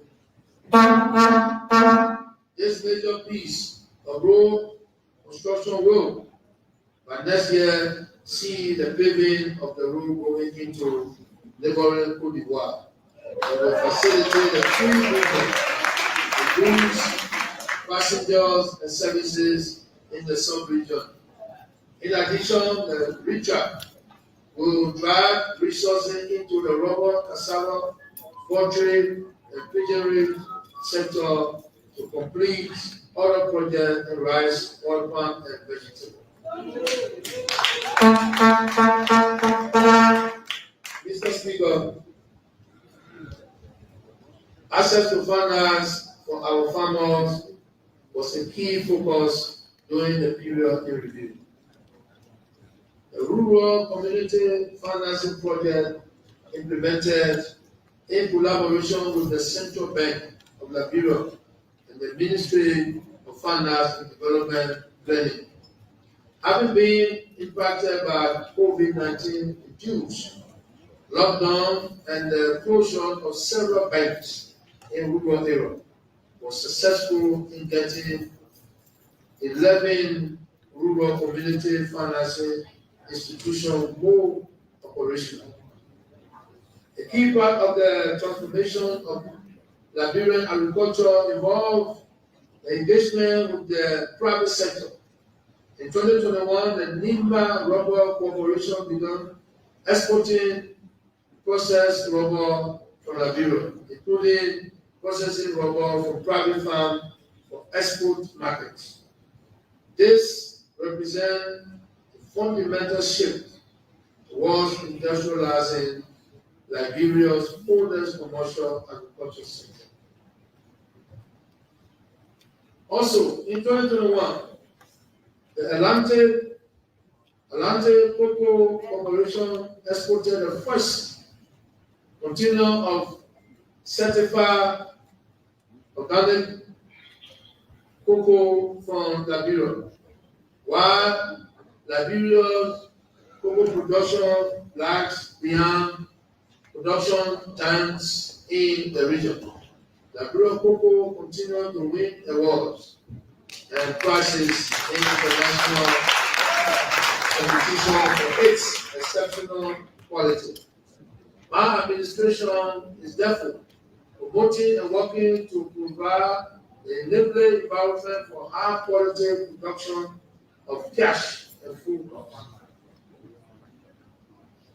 The consumer packaged goods industry in Liberia is growing exponentially, especially with the establishment and growth of light industry. In this regard, the award-winning J-Palm Corporation with its Kendall Fresh product made from Liberian palm kernel stands out as an example of Liberian entrepreneurship excellence. Several companies and agro-processors in the cassava sector, arguably Liberia's largest agriculture sector, also stand out for their outstanding supply of gari and fufu flow to national food, reserved for the redistribution during the COVID-19 emergency. Mr. Speaker, I want to inform you that the mixed gari is my support. Mr. Speaker, we will continue to increase our effort to ensure value addition to our agricultural products, provide access to our farmers, and enhance support to expand mechanized farming throughout the country. Mr. Speaker, providing quality education to our future leaders has remained the paramount priority of my administration. I am pleased to report that we have made great strides in improving literacy and other learning outcomes in the educational sector, with milestone achievement in the area of access, quality, and system transformation. These achievements and interventions include the development of continuous learning platform and smart classrooms throughout the country, and the introduction of the distance learning framework along with virtual laboratories. I'm also pleased to report that we have made the largest single investment in senior secondary school since the 1970s to address infrastructure deficit in the education sector. A $47 million grant received from the World Bank with a wide scope of intervention, including new construction, rehabilitation, equipping, training, and textbooks. Development has greatly contributed to the huge push we are making to fix the mess in the educational system. I'm also pleased to report on the following deliverables in education: renovations and rehabilitation of all 156 public senior secondary schools throughout the country are ongoing. As of June 2022, it is expected that all renovation work will have been completed and dedication shall be planned in phases, preferably by county. Mr. Speaker, on the Arise project, and in partnership with the World Bank, we will begin the construction of 3 model high school complexes in the first quarter of this year. Now the design and equipment requirements have been completed. Each of the 3 institutions has been designed to accommodate 1,500 senior high school students. Our government replicate this in other schools districts to provide better learning environment for our children. Mr. Speaker, available school statistics indicate that the total number of senior secondary school in the country is 75,752 as of academic 2020-2021, of which the government owns only 156. To reduce that gap, the RISE project shall fund the construction of 25 new secondary schools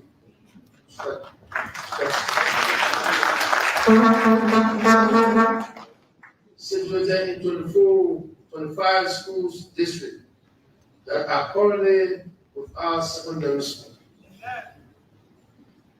Under this project, we are also funding the training of 35 university instructors out of the country, fulfilling a digital library, revising textbooks for students, and upgrading curriculum.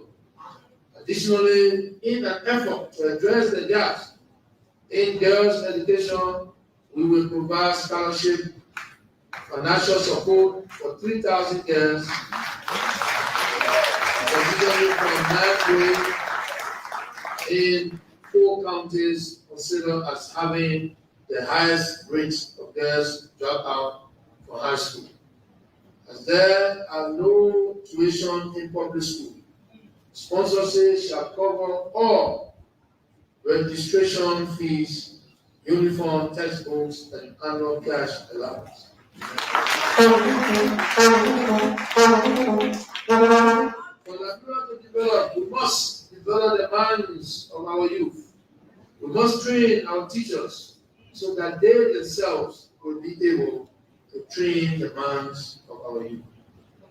During the period of review, curriculum training was provided to 1,250 teachers and caregivers who have since returned to their places of assignment in Sano, Maryland, Glencoe, River 7, River G, and Bond. Major strides and inroads are also being made in the technical and vocational education and training. The TVET project includes a major rehabilitations and construction of training center in 6 of the 15 counties of Liberia. Additionally, an initial number of 76 TVET teachers have been sent abroad for training to support TVET institutions in Liberia upon their return. The number of them will be master trainer with assignment at the Boko Washington Institute, which is being scaled up to a TVET teacher training institution for the future. The total number of teachers for this purpose will be 120, of which 76 being hired and are in training, while the remainder 44 are being recruited for subsequent training.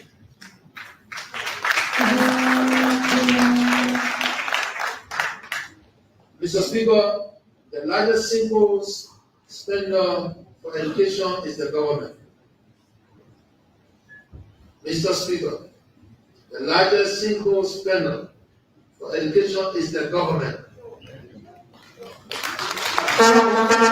Budget period 2020-2021, the government appropriated US $79.4 billion US out of a budget of $570.1 billion US, which amount to a 14% share of the national budget going to education. The total appropriation, which covered all education expenditure for the year, was sub-allocated such that basic, secondary, and early childhood subdivision of education received 41.8 million, or 64% of our budget. Under the 2022 national budget, we intend to increase spending in education so that all the interventions we are making can lead to us transforming the sector from less to best.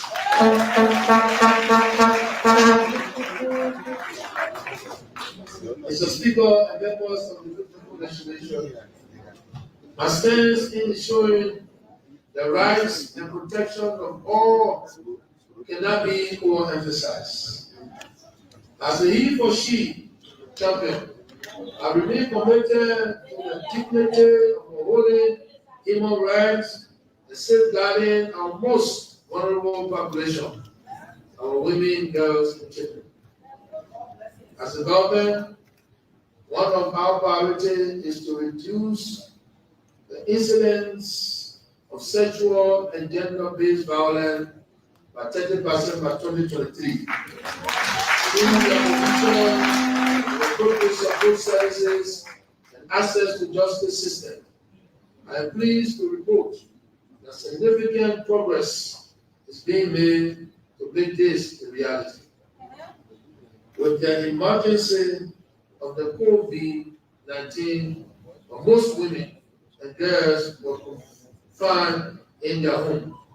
There was a step increase in the reporting of sexual and gender-based violence cases due to the heightened awareness that we conducted in communities and at the grassroots level. However, we saw a reduction in sexual and gender-based violence cases in December of 2021. Compared to the reports of 2020 December, we are being able to raise awareness among communities about the referral system, the government anti-sexual and gender-based violence call center, and ensure its functionality.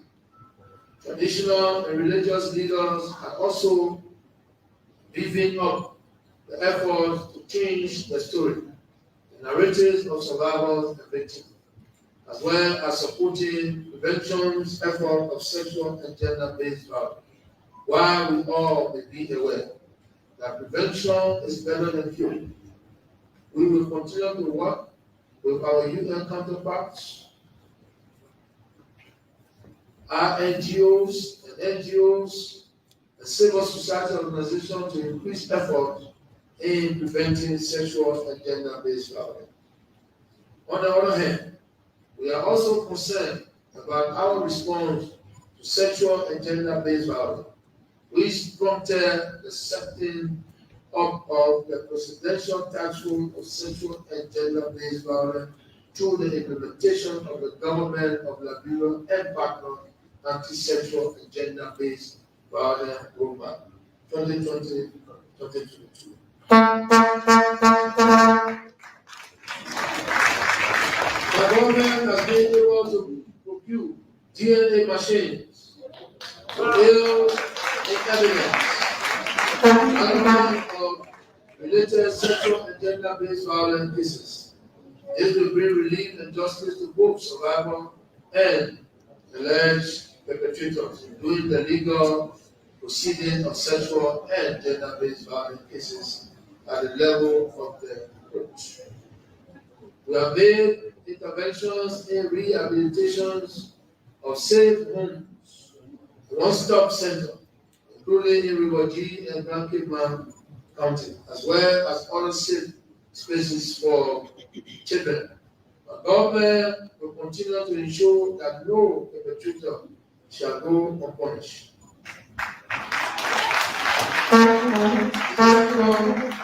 While we strive to meet our national target of ensuring 5,000 extremely poor and food insecure households, 13,000 individual beneficiaries receive cash transfer by 2023.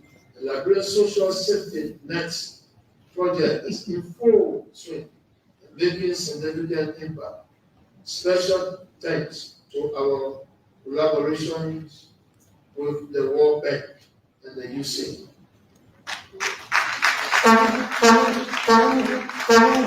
Based on the economic crisis posed by the COVID-19 pandemic, we expanded the beneficiary pool with support from the Foreign Commonwealth Development Office and the World Bank, an additional 15,000 households within urban Colorado County were enrolled and benefited,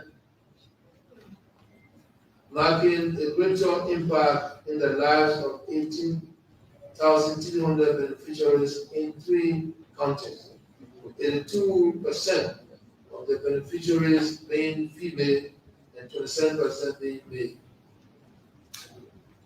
The school of the program has been launched to add an additional 6,500 households by the end of March 2022. To establish the basic building blocks for social protection and an equitable and objective process to the distribution of our limited resources. The Liberian Household Social Registry under the Ministry of Gender, Children and Social Protection is well on its way with 233,000 household profiled across 5 counties: Omi, Bong, Nimba, Maryland, and Mosurado. Continues across the country, and I would like to encourage all also to participate.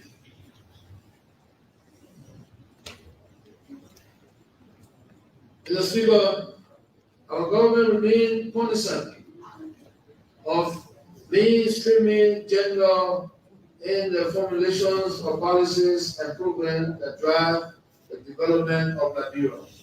With support from the UN counterparts, we have developed for the first time the country's gender equality profile. It provides in-depth analysis that will enhance the understanding of the differences in the conditions, needs, participation rates, access to resources, and property rights, development, planning, and control of assets, decision-making, power between girls, women, boys, and men in their assigned gender roles.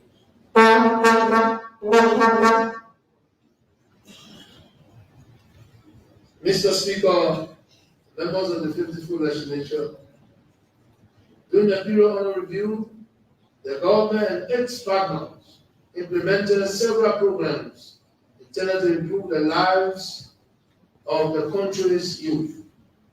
This is a sector that is central to every program meant to empower ordinary people. The young people of Liberia have already gone through quite a lot, while many have advanced to the next stage of their life. Other needs for push. Almost the many programs we have initiated to improve living conditions for young people is the Youth Entrepreneurship and Empowerment Program, yet a $2.4 million initiative funded by the African Development Bank to get graduating students work ready. We also are implementing the Entrepreneurship Development Program, the Liberian Employment and Entrepreneurship Program, and the recently launched Recovery of Economic Activities for Liberia Informal Sector Employment, which will provide short-term employment opportunities to a much wider demographic, including young people. The government also wholly sponsors a national youth literacy program and a national cadet program.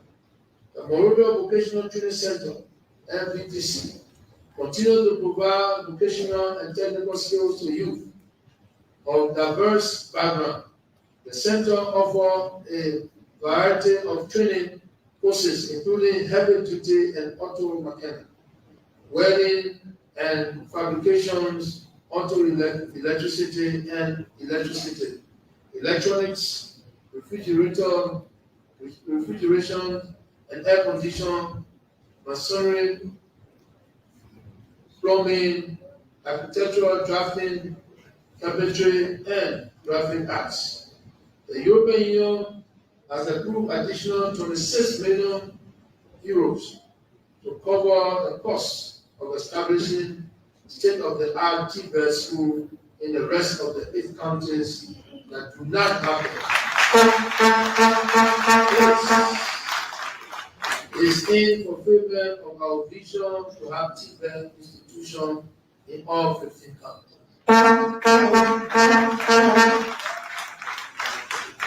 These initiatives are targeted at all Liberian youth, regardless of which country they may reside in. Thousands have already benefited over the ensuing period. The government will dedicate more resources in order to tackle the growing menace of disadvantaged youth, otherwise referred to as youth. As we are focused on the youth, let me highlight an activity that keep them physically and mentally strong: sports. Despite the challenges the country's sports program has faced, it has been improving years, with the county meet being the major highlight. Once again, I would like to congratulate Liba County for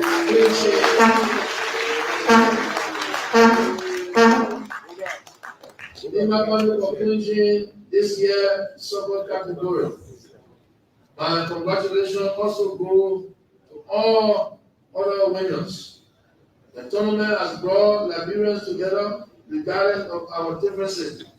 It is my hope that the momentum can be sustained while we show the national soccer team the Blue Star can build on this energy.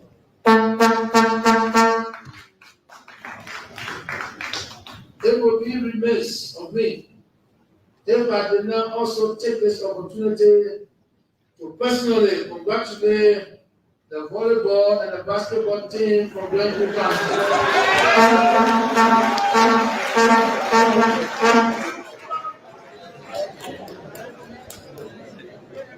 The volleyball and basketball team from Glencoe County for their historical victory in these categories in the 2022 National County Meet.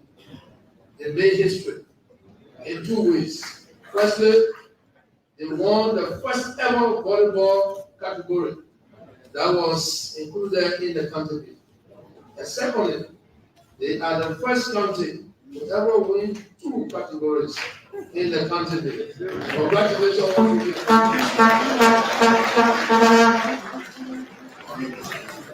Mr. Speaker.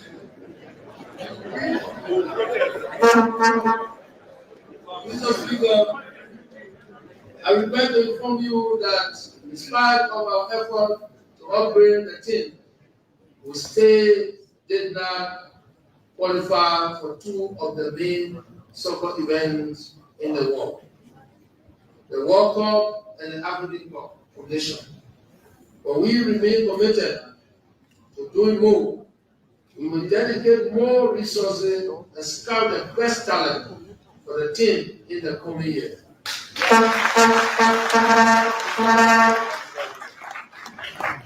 Madam Vice President, Mr. Speaker, Mr. President, pro tempore, and members of the 54th Legislature, may I now respectfully beg your kind indulgence to permit me to use this opportunity to speak directly to the Liberian people, wherever they may reside, beyond the walls of this chamber, both within our borders and out in the diaspora. I thank you.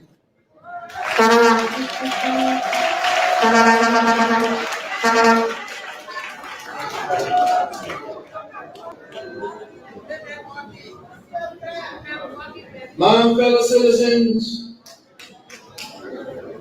in 2017, I came to you promising the following: to give you power, to improve our economy, to empower our youth, and to sustain the peace. Against this backdrop, you elected me as the president of Africa's first independent country, Liberia. On the day of my inauguration, you and I and Liberia made history together. For the first time in many decades, on January 27, 2018, our democracy witnessed a smooth transfer of power from one elected government to another, and from one ruling political party to another political party in opposition. We also witnessed the inauguration of Liberia's first ever female vice president, Excellency our tailor. Also, another historic first was the venue itself, the Samuel K. Doe Sports Stadium, where the Liberian inauguration ceremony was held outdoor in the open air for the very first time in our history. And for the estate stadium itself, it hosted the largest ever audience since its construction. The moon was electric and static, peaceful and harmonious.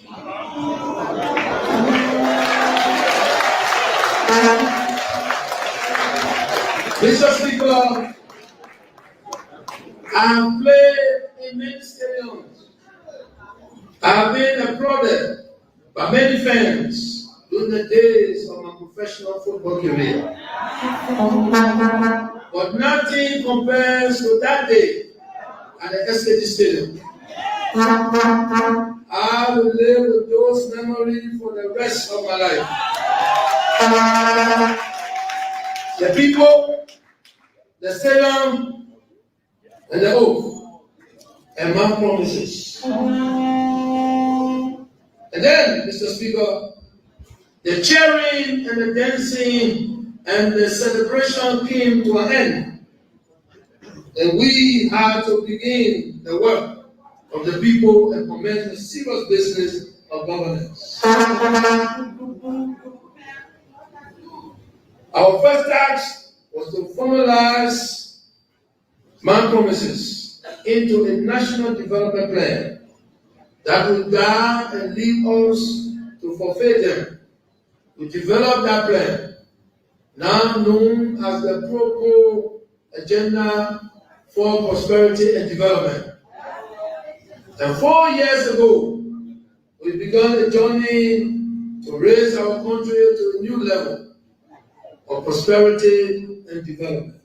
The goals and objectives of the PAPD are to give power to our people through better education, healthcare, create stronger possibility for our young people, especially for the girls and women, to transform our economy and to continue to build critical roads and electricity infrastructure, to protect our peace and to strengthen national security in the wake of the departure of the United Nations peacekeeping troops, to intensify the fight against corruption, and to improve the quality of our governance, among others.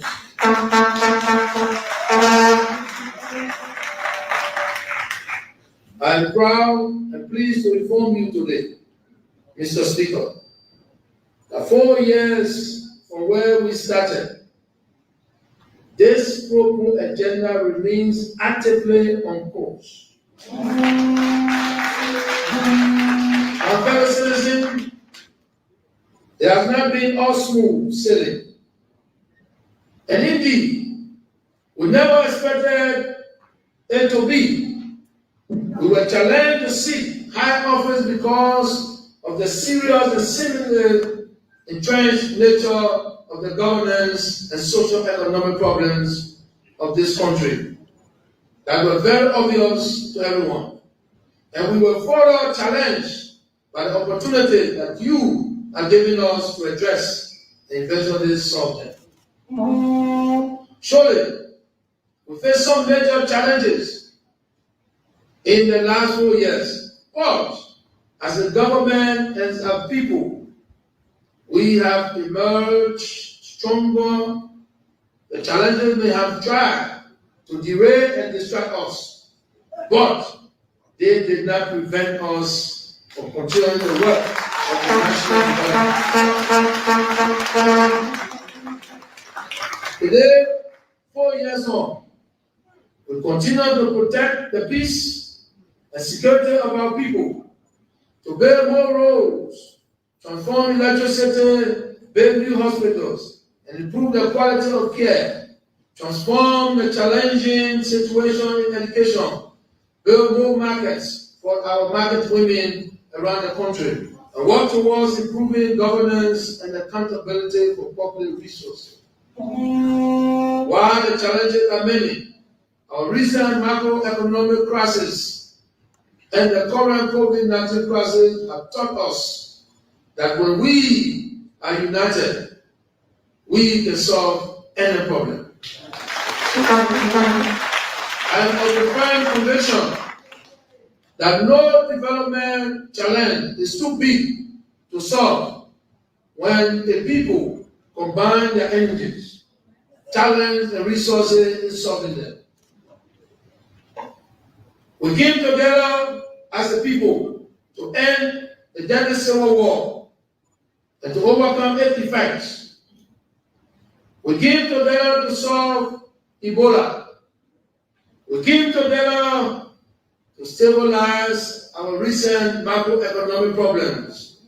And we are together fighting COVID-19. We can do and achieve anything once we set our minds to it. That is who we are as Liberians. So let us not let politics divide us to the extent of destroying our country.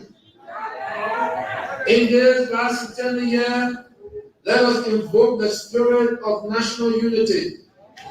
We are commemorating the first 200 years of our nation's founding.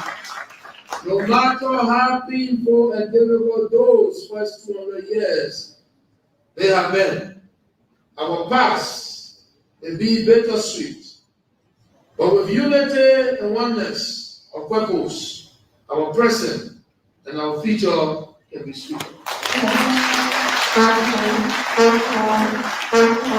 My fellow citizens, as we go from this place today, let us continue to walk in unity and peace. I want to thank you wholeheartedly and sincerely for maintaining the peace. Let us continue to do so, for without peace, there can be no development. In the words of Nelson Mandela, and I quote, peace is the greatest weapon for development that any person can have. It is so easy to break down and destroy. The heroes are those who make peace and build. Unquote. My fellow Liberians, distinguished guests, ladies and gentlemen, the Almighty God has endowed us and blessed the Liberian people of the beautiful country. Let us embrace each other with love and let peace reign throughout our land. From the heights of Ologisi to the peak of Manimba, let peace reign. From the slopes of Kutu Mountain to the top of Mangibi, let peace reign. From the rolling sunset of Roji to the savannah of Benku, let peace reign. From the sunset beaches of Gambaso to the golden beaches of Roses, let peace reign. From Cape Palmas to Cape Town, let peace reign. From the bare forest of Babalu to the Sapo forest of Sano, let peace reign. From the blue lake of Bomi to the Patawi falls of Bomi, let peace reign. From the Providence Island of Mosurado,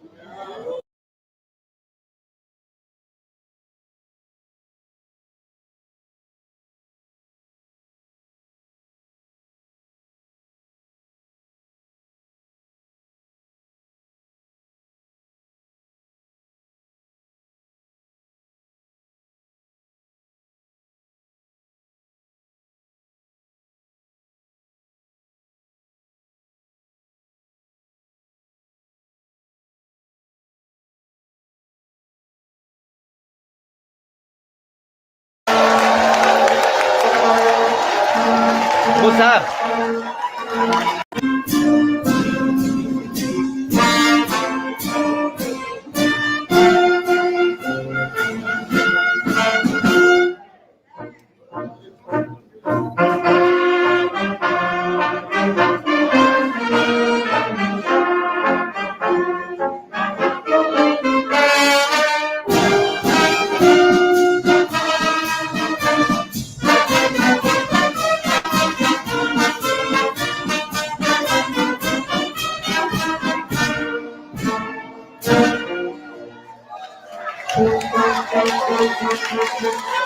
Okay, that speech